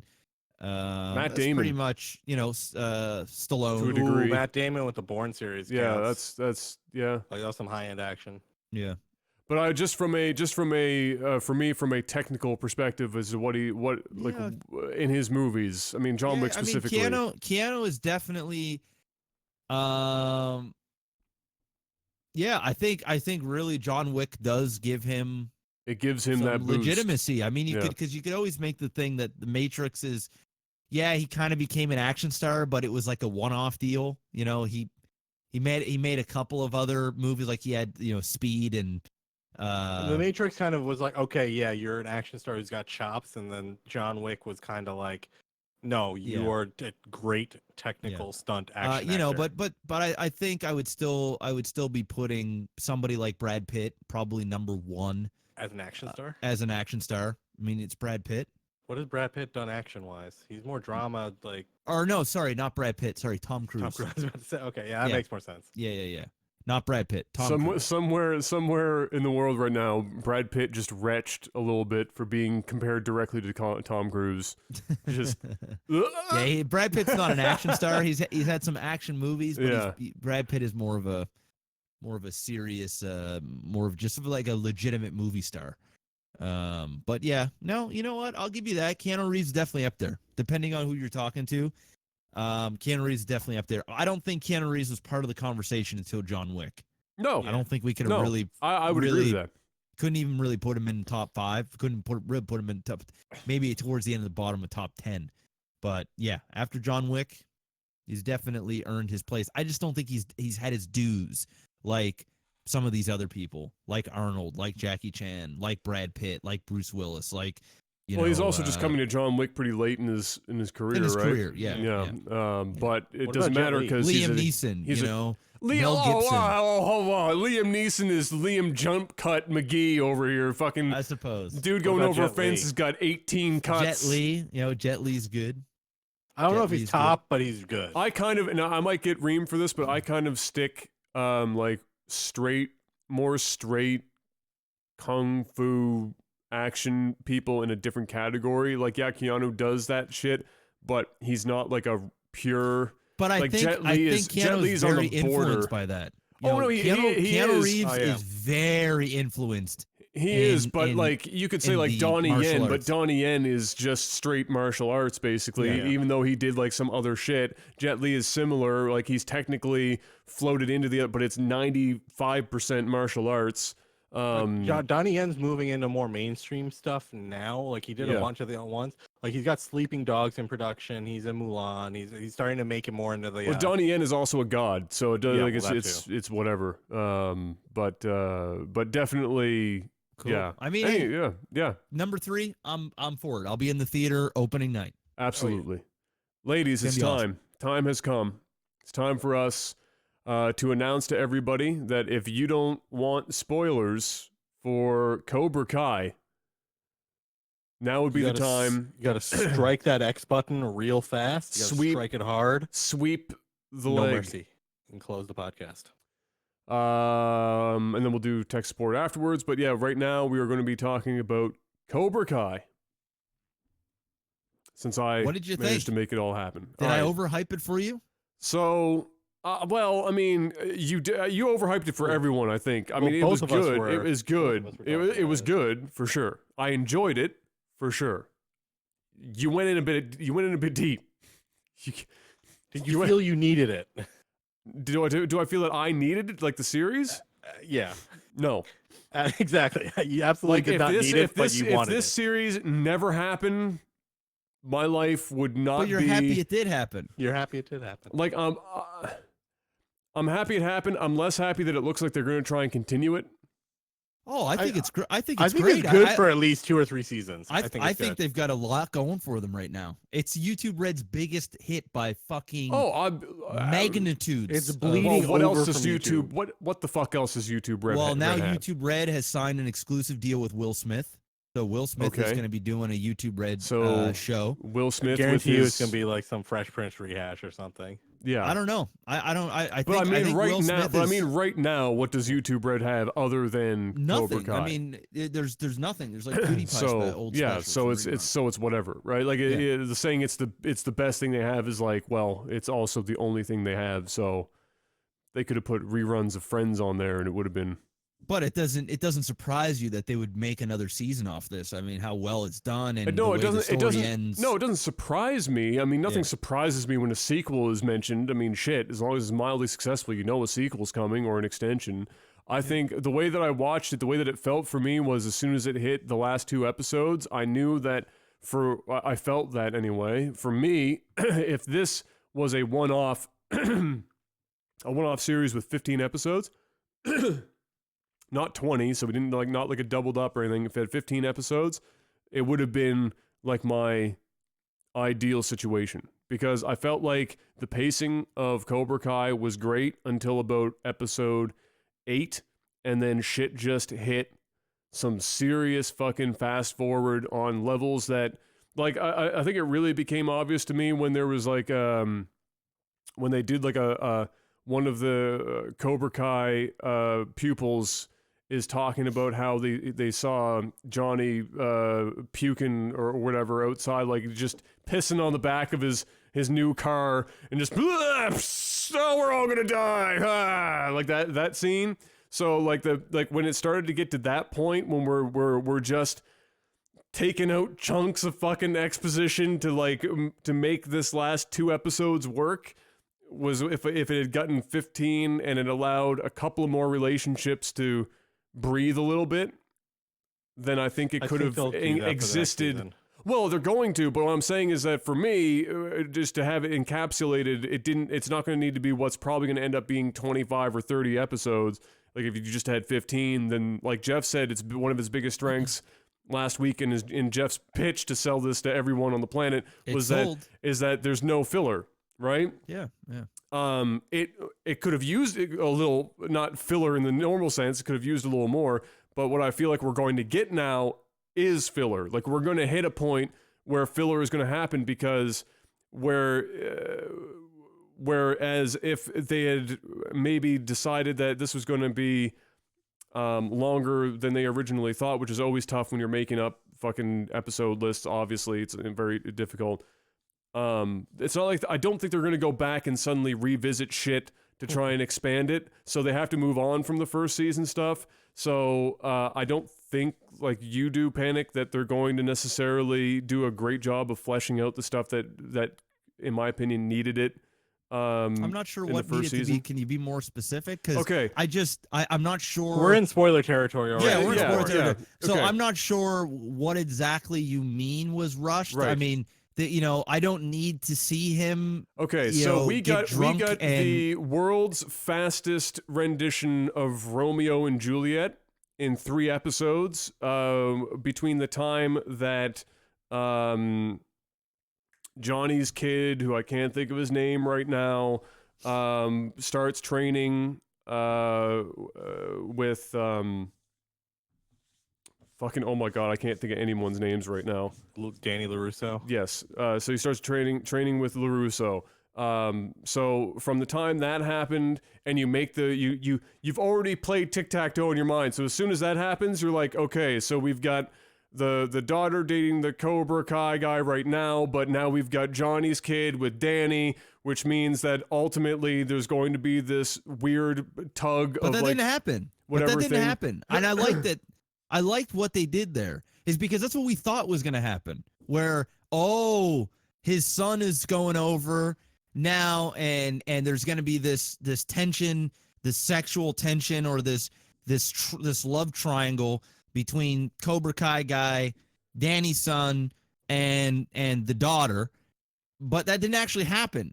The Cobra Kai guy, in his mind, he thought that's what was going on, but neither of them, the girl never gave him, like, he never eye fucked him, never talked to a friend about, oh, this cute kid is here. They never had this weird, awkward, like, moment together in a car.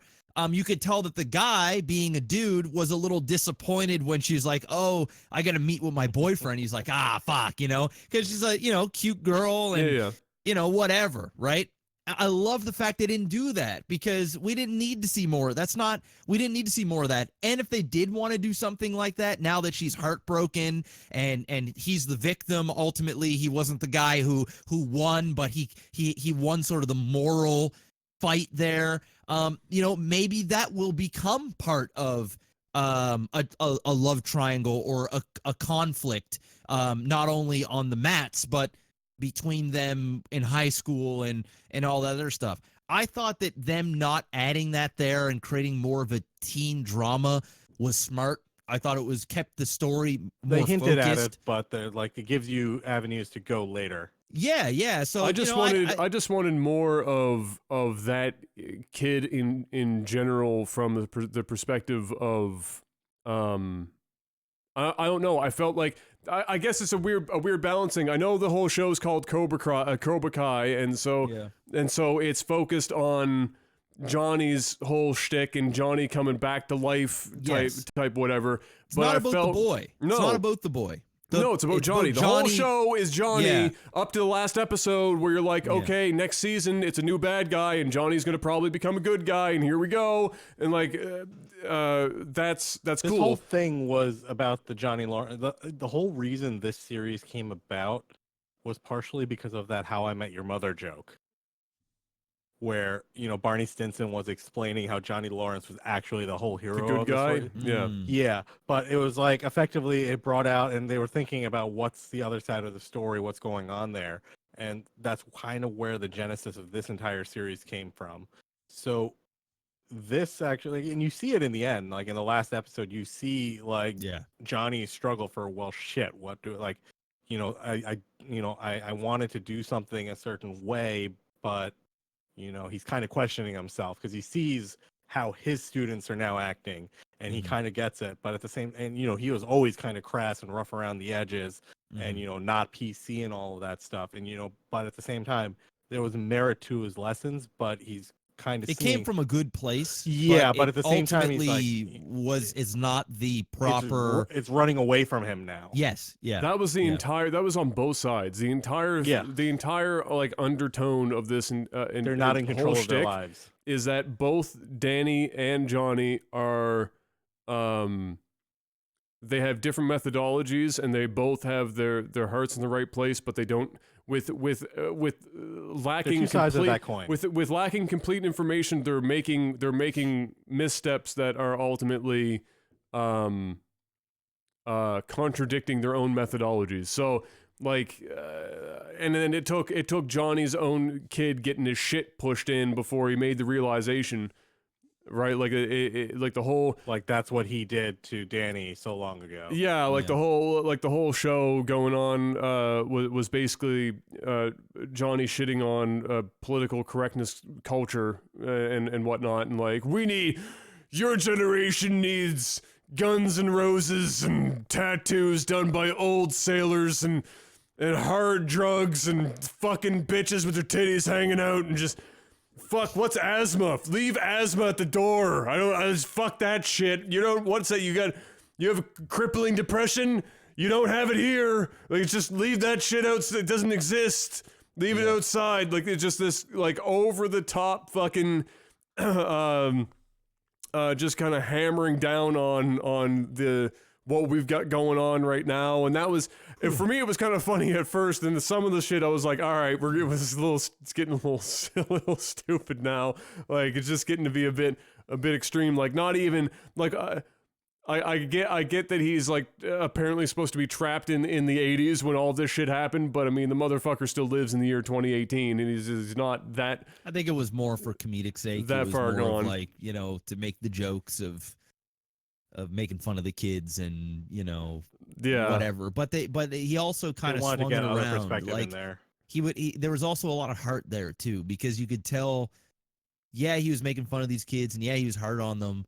But he always kind of had a moment when it was between him and the main Cobra Kai dude, where he had these moments of vulnerability and where he got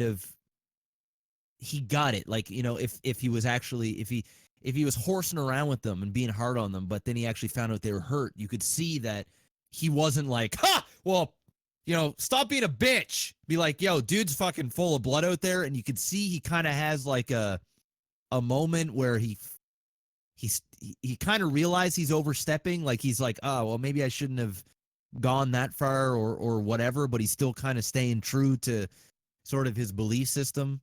I just thought he just did a great job with his character and how it was written. And I just thought he just did a great job at showing his ideologies and fighting his personal demons and putting that on these kids and kind of almost reliving his childhood as well and trying to do things the other way that he didn't do in the past, but yet he's still so stuck in the past. And I think with these mistakes that he ultimately had made, we're going to see some good character arcs and some development happen afterwards. You know, now that his old coach is back or whatever, his old sensei is back, you know, is he gonna fall victim to him? And, you know, he needs the money to keep the shop open. So is he gonna take money from him and they're gonna do this together? And will he kind of lose his dominance there and kind of fall back into this little,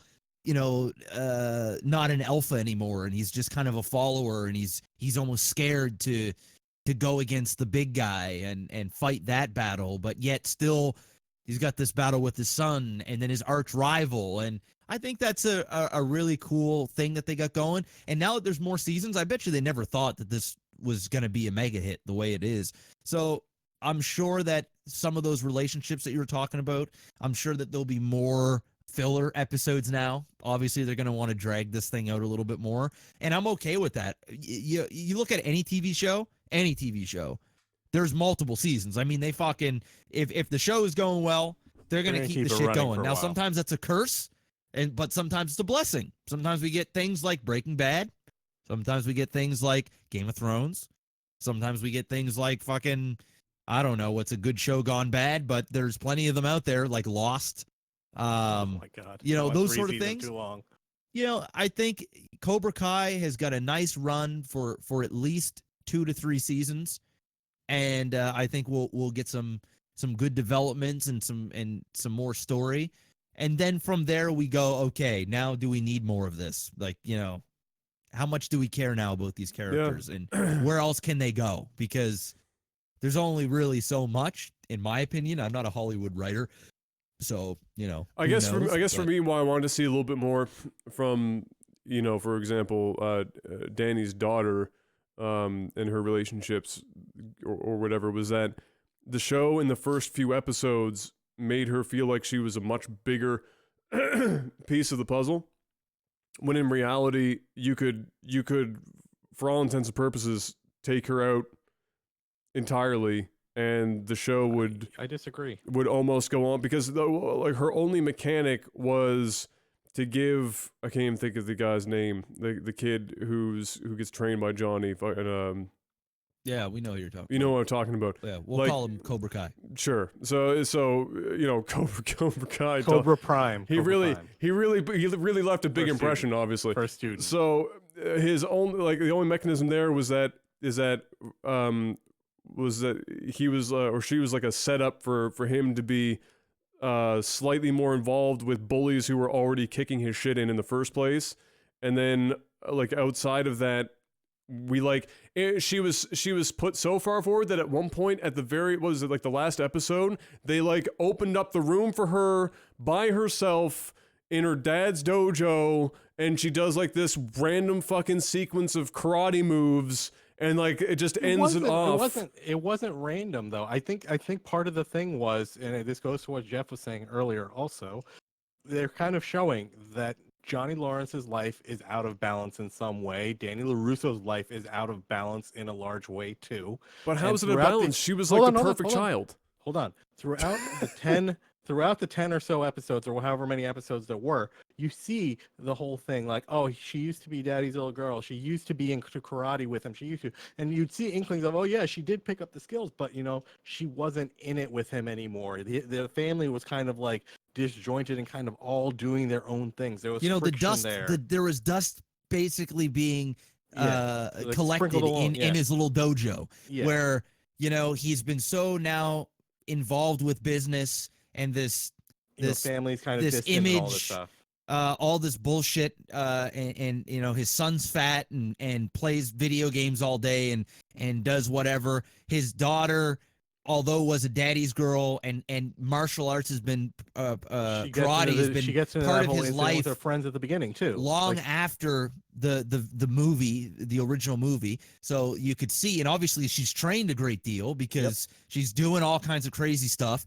And then you can also see that this needed a culmination that she's not a joke. The guy that got trained, the Cobra Kai dude, when they get this relationship, she gets kind of roped back into this whole karate thing, and this is sort of the key that kind of not only for Danny's character but for her, for the kid.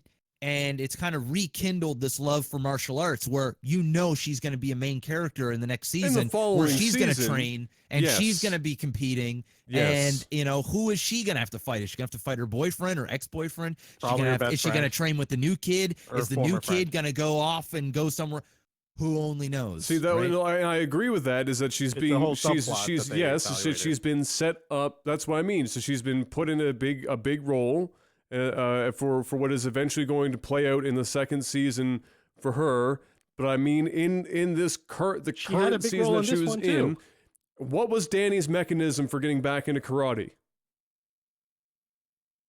Danny's mechanism for getting back into karate, what he wanted to try to get his daughter back into it. She wasn't into it. She was falling under bad influence, other things. No, but that wasn't the mechanism. That was after he started doing his own thing. He reset the dojo to say maybe he can get some balance back. But before that, what do you mean? Sorry, I'm missing what you're. I'm so not picking up what you're putting down. Because you're giving me what happens like the cascade after the fact. What gets him back into this shit is the whole fuckery with Captain Bubble Tea in the dealership, and he pulls his fucking like spinning heel kick shit to kick Bubble Tea out, and then he realizes after doing that, he's like, his wife gives him a fucking rundown. He's like, oh shit, and he's like, oh yeah, now I got to get some balance back in my life. Then he empties out all the shit. Then he goes and asks his daughter. His daughter says no.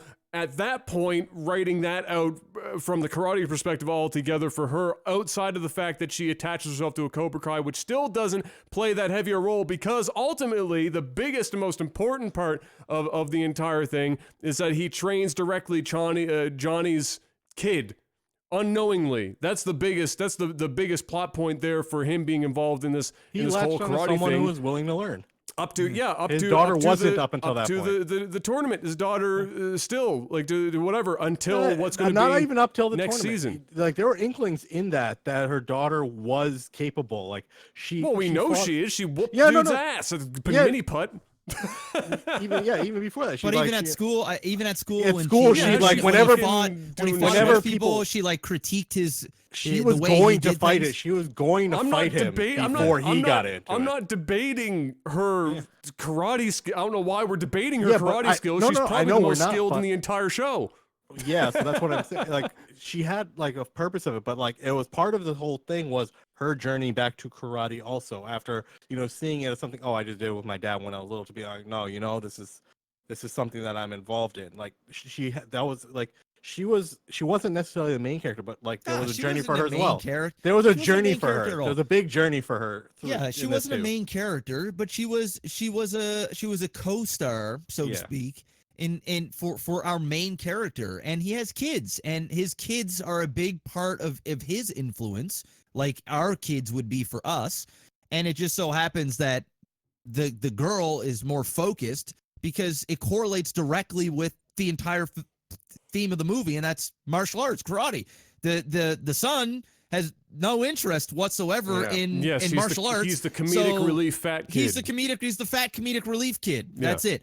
And you never know, he might end up in karate down the road. And or again, whatever. to clarify, I'm not saying that she should be taken out. What I'm saying is that for me, how I saw her framed in the first 5 episodes, and then how it played out for the second half of the season, is that it felt like she was a much more forward character than she inevitably ended up being, and that I wanted to see more of her before the season ended, but it didn't play out that way because of the way that they had to kind of cram shit in the last 3 episodes of the season. I don't have any problems with her character. I thought that she was a fantastic character who's probably going to be who steal the show in the second season whenever it happens, because I think that from a skill level, what she showed off is that she's obviously aeons ahead of pretty much everyone else on the show.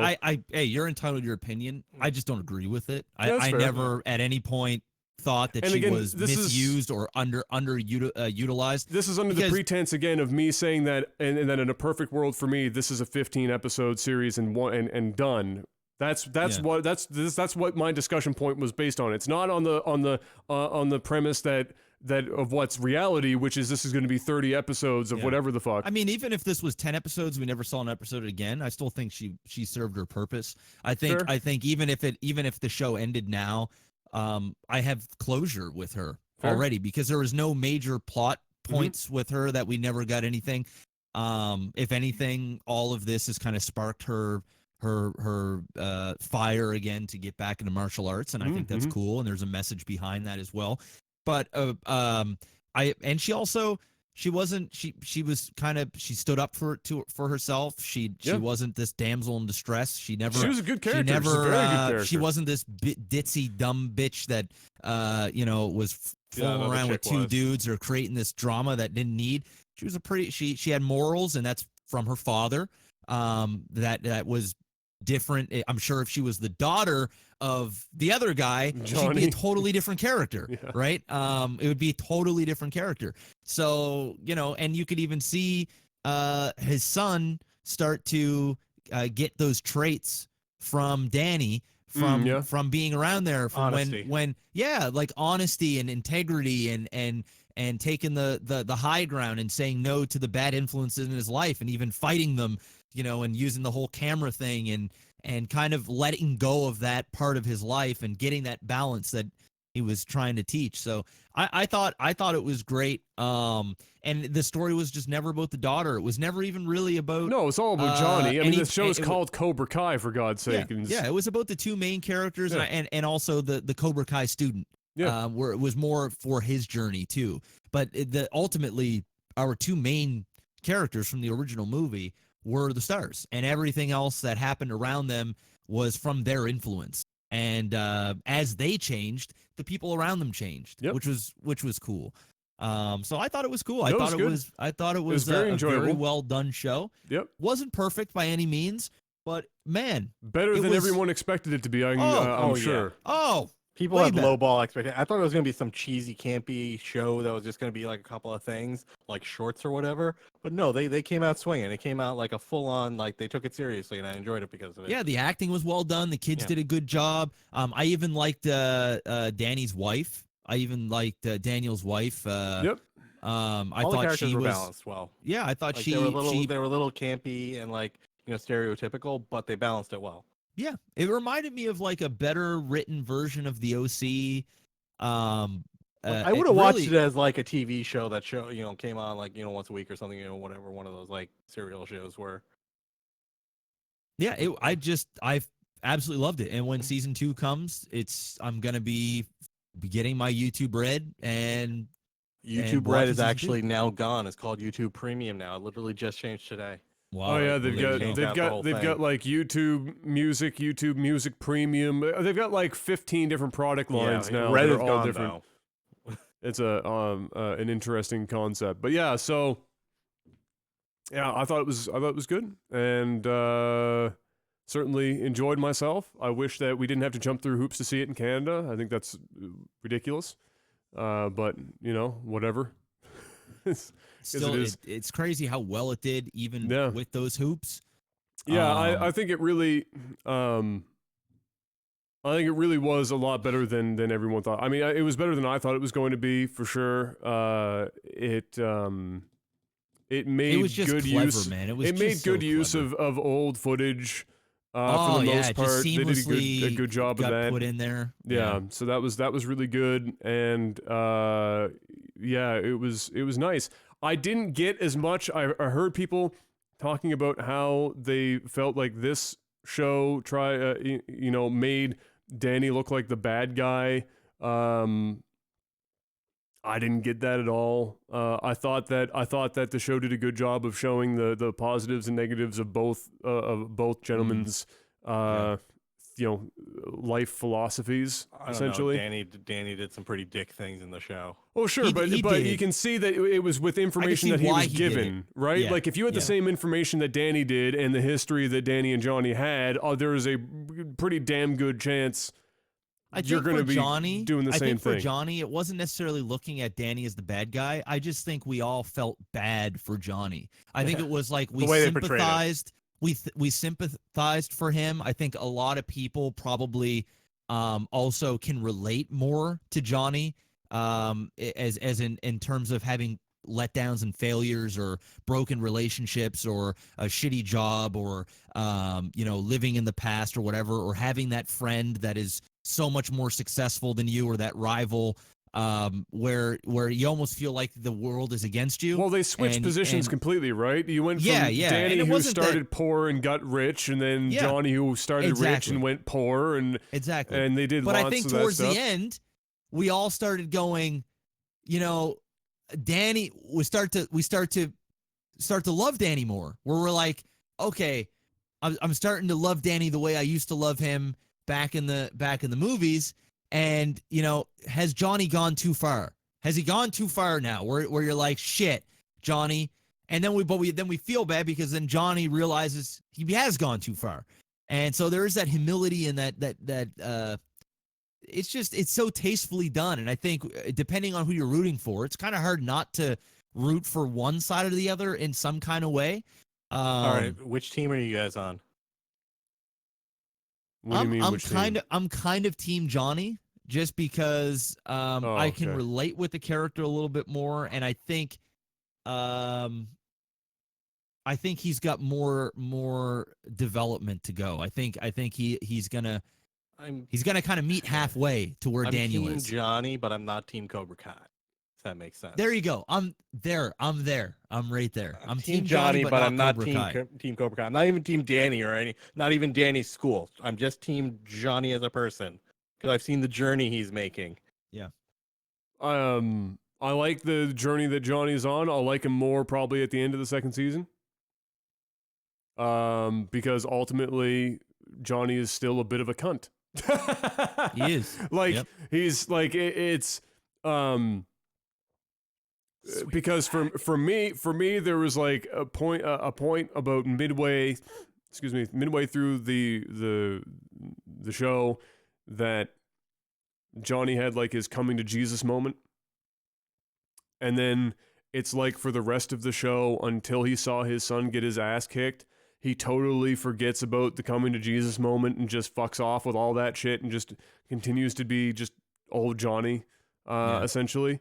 He's also an alcoholic, you know. Yeah, of course. Yeah, of course. Like he's got demons, right? Yeah, and that's cool. And sometimes I'm on board with characters like that, but with Johnny, I just it's like he's been presented too many opportunities to just be like, here, just stop, stop, and he's like, no, I like Budweiser too much or Coors, just give me a fucking bologna and ketchup, like that, like that's all he is, and like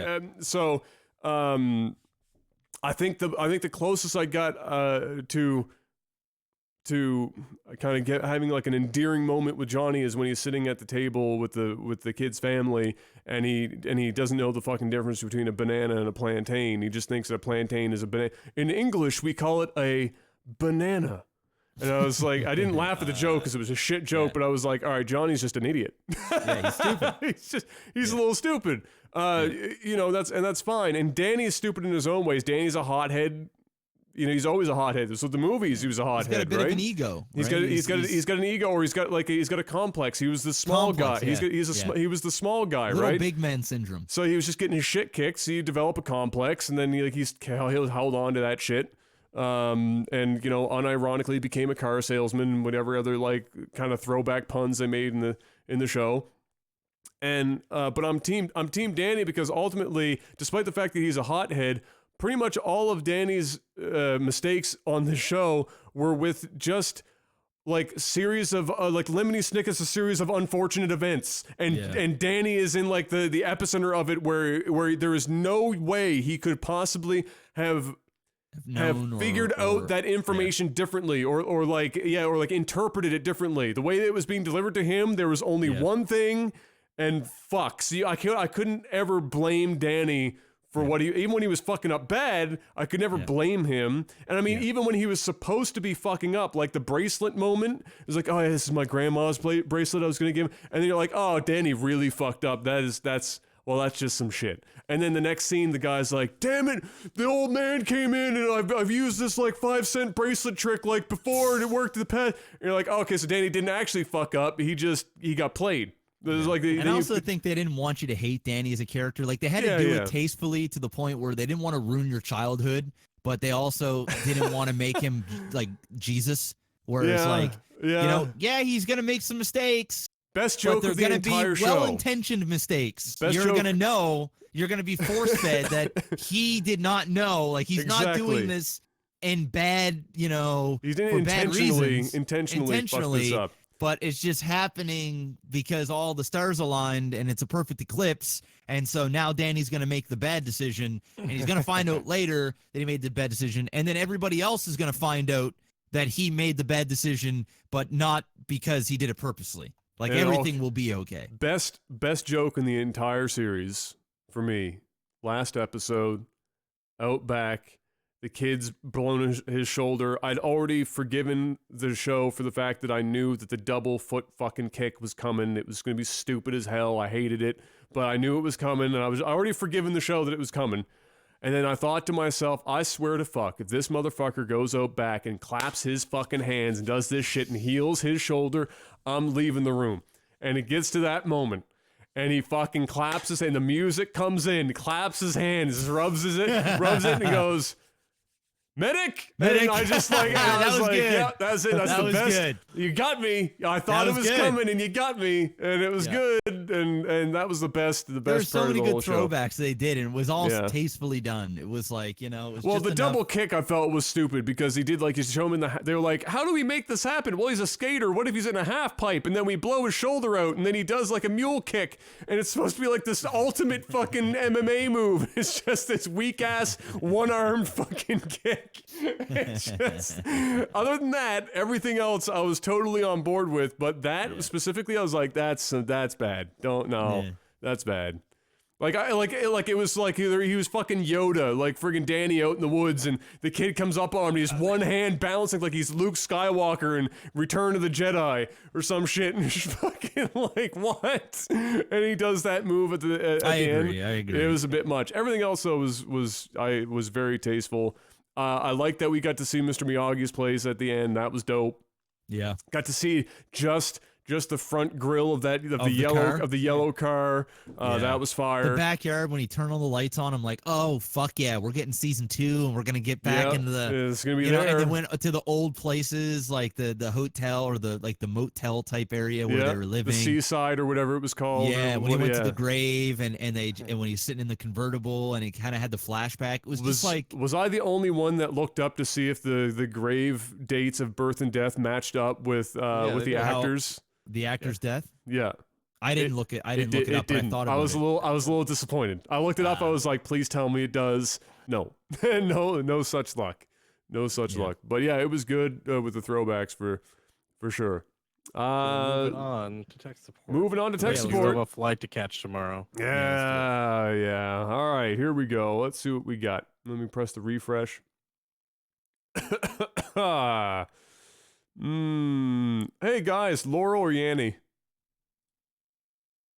I don't know. Have you not done that yet, Jeff? No, I've seen shit all over the internet about this, and I don't even know what it's about. So, what about you, Panic? I heard Yanni for a while. It depends on what I'm listening to it on, but I've only been hearing Laurel I tried it again today. I only heard Laurel. So I'm similar. So I did it all on my. Congested up, so I haven't been hearing as well. Yeah, so I did all of it on my phone because I was on the couch all week, and when I got it and I turned it on, the first thing that I heard was Yanni, and then I forced myself to listen to the bass notes, and I heard Laurel, and now I can't not hear Laurel. I can't go back. It's like I made the change. I like yawned or something while I was listening to it, and I just went Yanni, Laurel. Yeah, Laurel. Game over. Laurel. Now you can't go back. Oh, it's gone. It's gone. But basically, all it is it's just they've layered a high pitch frequency, low pitch frequency, one end saying Yanni, one saying Laurel, and depending on what you're listening back in the day. Yeah, depending on what device you're listening on, what your ears are like, all that shit, it can interpret it or change based on it. And then this was kind of a riff on. There was an older one that was like. Brainstorm Green Needle. Yeah, Brainstorm Green Needle, and that one when you I can sit there and at will change what I'm hearing with that one forever. I did it for like 5 minutes straight today. I just went back and forth. I did multiples of each. I was like, maybe I'm just tricking myself. So I did like 4 in a row of one, and then I switched back one to the other, and I just change it. But with Yanni and Laurel, I can't do it. I tweeted it earlier. The original one of these was friggin' Eiffel 65. I'm blue. Yeah, that's very true. I'm trying to find it. Oh, you're trying to find it? Let me see if I can find it for you. Yeah, I just want to see if I hear Yanni or Laurel. I just YouTubed it, but I don't see. Oh, wait. Okay, I hear it now.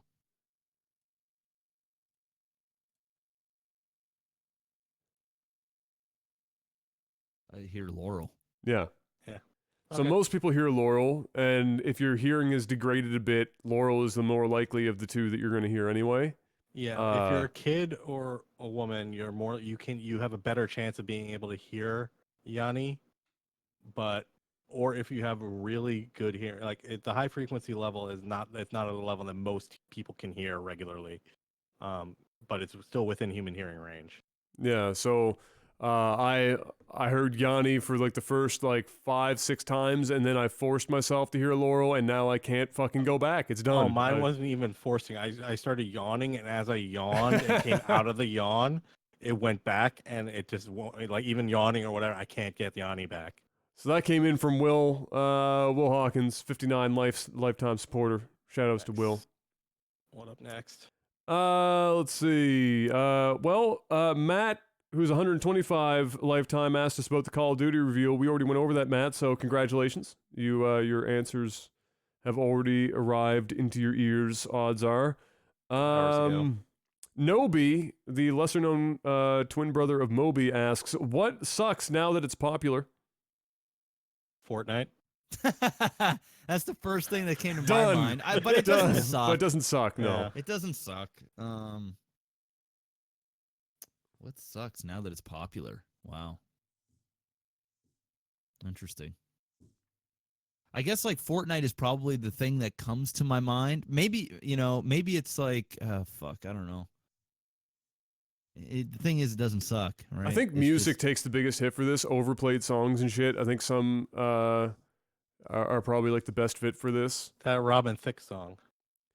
Well, yeah, I mean, "Hey There Delilah" is the most overplayed radio song of all time. That's just unfortunate. I started to feel this way about the Weeknd's music. All the shit started sounding too much the same, and I started burning out on it. And now I'm getting the same thing with oh, what's his name? Fuck. Post Malone. Post Malone. Thank you. Where all his shit sounds exactly the same, because he's just, and it's not his fault. He's in a period where he's doing like a specific sound, right?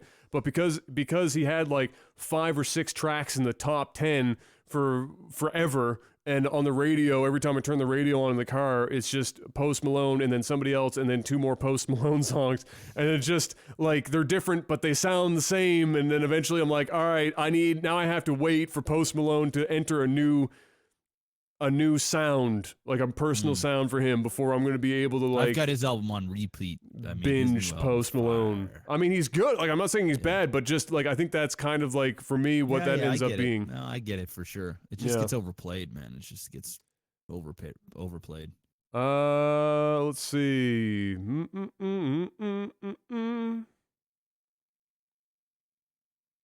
Do one more. Yep. What? How does? What? I'm gonna read some other ones, and then if I've got one on tap if necessary. Oh man, my stomach is still salty, and I ate like. When you overeat, dude, that shit doesn't go away for a long time. Man, it's Rock and roll, been bro. like 5 hours since I ate, and I'm still like I'm not as salty, but I am still salty. All right, this is gonna be nice and short and sweet. Maybe somebody here knows why this is even being asked the way it is. I'm a little lost. Bogey, who's a $90 lifetime, asks, "Do you wipe before or after you take a dump, and why?" Personally, I like to wipe after the shit has left my asshole because it seems to do a better job. I don't know. It's crazy. And maybe I've been doing it wrong my whole life, but I feel like I leave the bathroom a cleanlier person when I wipe after. What about you, gents? Yeah, I'm gonna Definitely go after. also with I wipe my ass after I shit. I don't think I've ever wiped my ass before I shit. I can honestly say, and I'm not sure I have ever wiped my ass. Like, who's out there prepping their Before taking a asshole dump. for like by wiping? Like, what does that accomplish? Like, if I've got a sweaty ass because I've been holding it for a while, that's just only aiding the process at this point. It's not it's like a lubricant in there. it's not you know? hindering It's like- anything. No. Like, there's no reason to be wiping the pre. That's just why. I actually don't know. It's a good question. I'm tech supporting you. He needs to answer us. I can on our understand if next he tech said support. I can understand if he Please said respond back during. next time. Yes. Like, I can understand if he said during. Like, maybe some people like halfway through and they just yeah. I mean, I've done it before where like I'm in like one of those situations where you're taking a long shit. Like, it doesn't all just happen at once. You're in waves. Like, it's kind of, and you end up having to sit on the toilet longer than you want to. And so you feel like after you're sitting there for a while, you just start feeling dirty. Like, you could have wiped your ass because you had like 5-7 minutes in between rounds.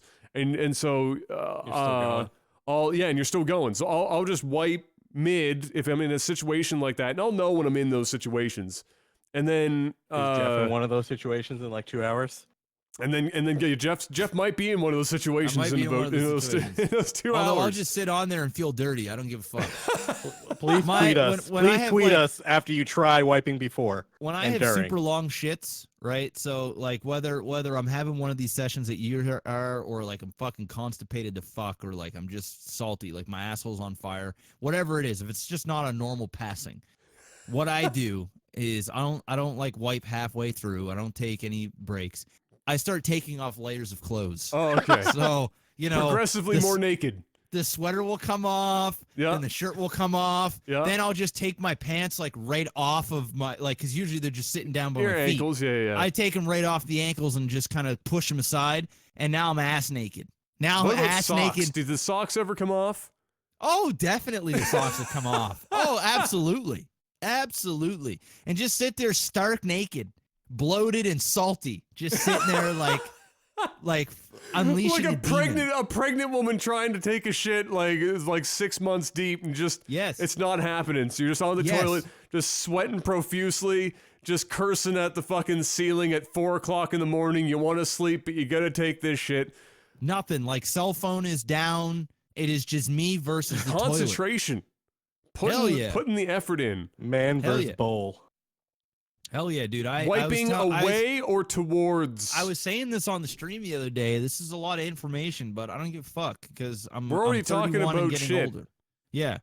I had the worst case of constipation in my entire life like 3 weeks ago. Okay. Maybe not even that long. It might have been 2 weeks now. Now what constitutes bad? Because I've had all of the issues my entire life.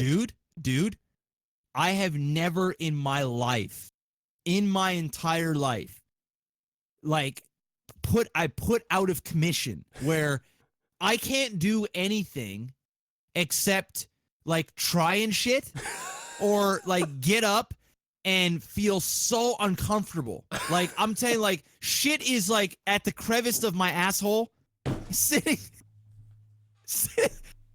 there. I can't. Dude, I'm just being honest. It was a bad time. Like my stomach was salty, my ass felt heavy. Like there was weight down there that just didn't belong, and it wouldn't come out. And it was hurting. Like it was painful. Like it hurt. Shit. And it wouldn't go away. Like we're talking like 3 hours of this. Like, oh my god. Oh yeah. You have the Switch with you. Take it and pass the time. You can only concentrate. I couldn't do anything. I couldn't watch TV. I couldn't be on my phone. I got in the shower like 3 times, like just fucking like sitting underwater, like trying to calm my body. Oh my god. Like it got to the point where I was like, you know what? If I'm in the shower right now, I swear to God, this was the conversation I had right here, right now. Yes, I tell you right now, I'm in the shower and I'm thinking to myself, you know what? If this is gonna come out, I will shit in the shower. I will shit in this fucking shower right now. Clean it up later. Anything to let this pass. Like this is bad. I felt like, you know, I always used to make fun of like, you know, oh man, I had some bad constipation. Like, you know, how many days of backup was this? Dude, I don't even remember. It was maybe 2 days. Maybe 2 days. Oh, it's not that bad. It's not terrible. You know, like 3 or 4 days, you're like, okay, whoa, okay, I need to fucking shit. I've knocked on 7. Dude, all right, I'm making a confession here. Go for it. I legitimately, so after I couldn't shit, like I had like one of those little mini shits where it's like just a fucking, like a hard rock, like little tiny fucking pebble rabbit shit. Right? Rabbit shit. And I was like, and it took a while. I'm like, that's it. I'm going to Shoppers. I went to fucking Shoppers and I asked one of these people, because I've never in my life had to take something to shit, like ever in my life. And I didn't take X-Lax. Please tell me you got like an enema or some shit. I got like a stool softener. Okay. And then I got like a pill that you take that'll make you shit after like 6 hours, where it's not like you don't have the runs, but it just is it the pill that you insert rectally? Dude, no, I didn't. No, it was oral. Okay. I'm not putting nothing up my ass, dude. My ass was so heavy and sore, and that I wouldn't even put my finger around there, bro. Like, nothing was going around there. And so I took these pills, and then probably like 3 hours later, finally, I'm like, oh, like even me driving home or driving to the drugstore, I was fucking salty.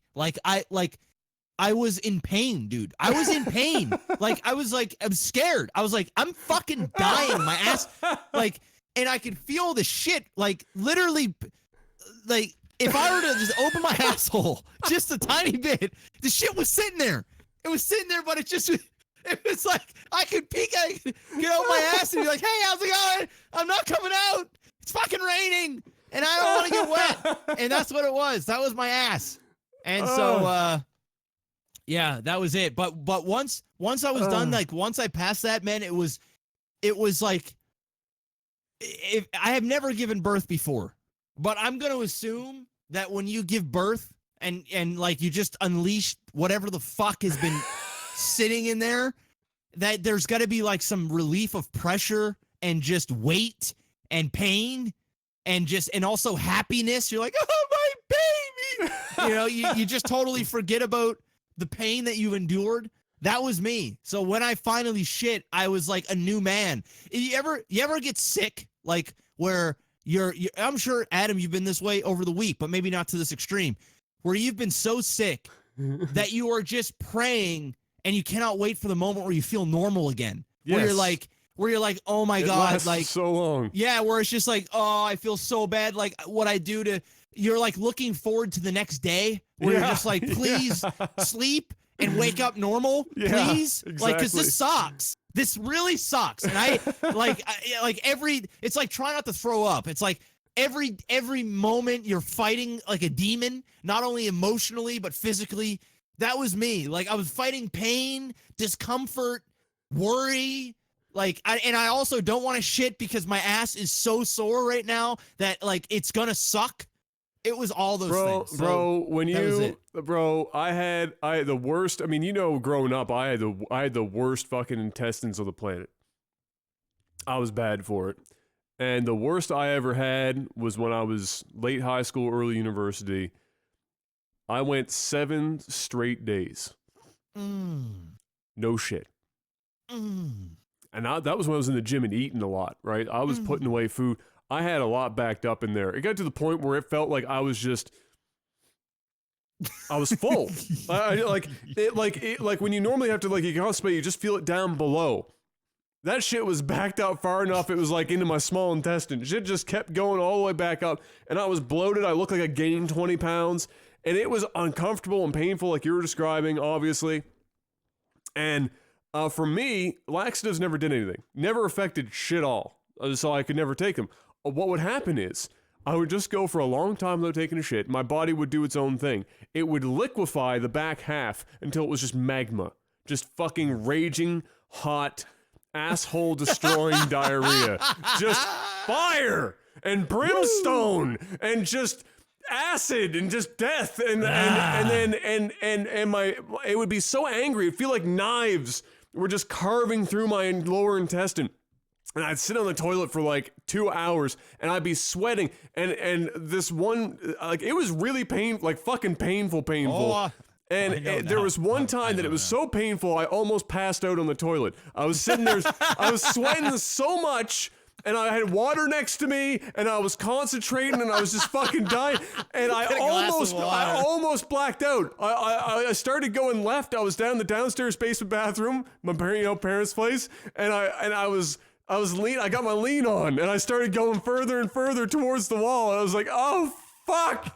And then it finally just kind of the pain stopped for enough that I like regained consciousness, and I was on the toilet for like what was 2.5 hours, and but it wasn't like you where it was just trying to happen. I shit for like 2.5 fucking hours, and it started with the hard fucking tearing my ass to pieces, and it ended with the Taco Bell liquid hot magma just fucked my shit up so bad that like it hurt to wipe, and then it hurt to walk for like fucking 2 days Your ass afterwards. Is bleeding. You're like, fuck, I just tore every crevice of my asshole. It was bad. So bad. Thankfully, these days, I'm not so much like that. But my God, when I was younger, that shit was. Yeah, that was the only day. That was the only day for me as of late. Everything's been normal. Oh but, my man, God. I don't know what I did. I don't know what I ate. I don't know why it was like that. But I wasn't on any medication, or sometimes you take a bunch of Tylenol and shit, like you can get constipated. But sometimes it just happens, bro. Sometimes your body just fucks with you. Sometimes it just happens, man. It's just, sometimes it happens. I'm sure Panic has a shit story, but I don't actually. But I have pretty good movements. But he'd rather the podcast just end. So we're gonna do that. We're gonna go to the end screen, and I'm gonna make sure. Hopefully this is updated, but it probably hasn't. No, it hasn't. Na, na, na, na. See, here's the problem. Last week we had a new $100 person jumped on this train. And I thought I made, and then the joke was at the end that I'd accidentally said it was Will, and it's not. And now all I can think of is Will because of the joke. It was Martin, wasn't it? Was it Martin? Yeah. I think so, yeah. Just wanted to clarify. Because I got you, Martin. For me, my brain locked in on the fact that I forgot it last week and all I can think of was the other name. Oh my God. I got you, Martin. I'm going to blow my nose and I'm going to get like my 5th nosebleed 2 days after this. I'm going to feel it. Anyway, Patreon producers, Postal Panda, Chico, Fry C, Jorbach, Derek P, Toad of Steel, Naily, Matthew, M, Adam B, Jamaican J, and Martin, not Will. I'm not going to say fuck you, Will, because I did last week, and we don't need to go double down on that. That'd just be cruel. Thank you, everyone, for helping us keep the dream alive. It's been another Technical Alpha podcast. We're going to let Panic go and get some sleep. We're going to let Jeff go and battle the demons in the bathroom for what is surely going to be monumental. And he maybe play some immediate music from Two Steps from Hell while you're taking that shit. Dragon Rider. Just really get it hype in there. You know, bring in that JBL whatever box that you got upstairs. Put on some dope over the top Lord of the Rings music or something, and just fucking blast to pieces. Make it entertaining. Maybe some folks at home need to do that. Make your shits epic. Make it for no reason.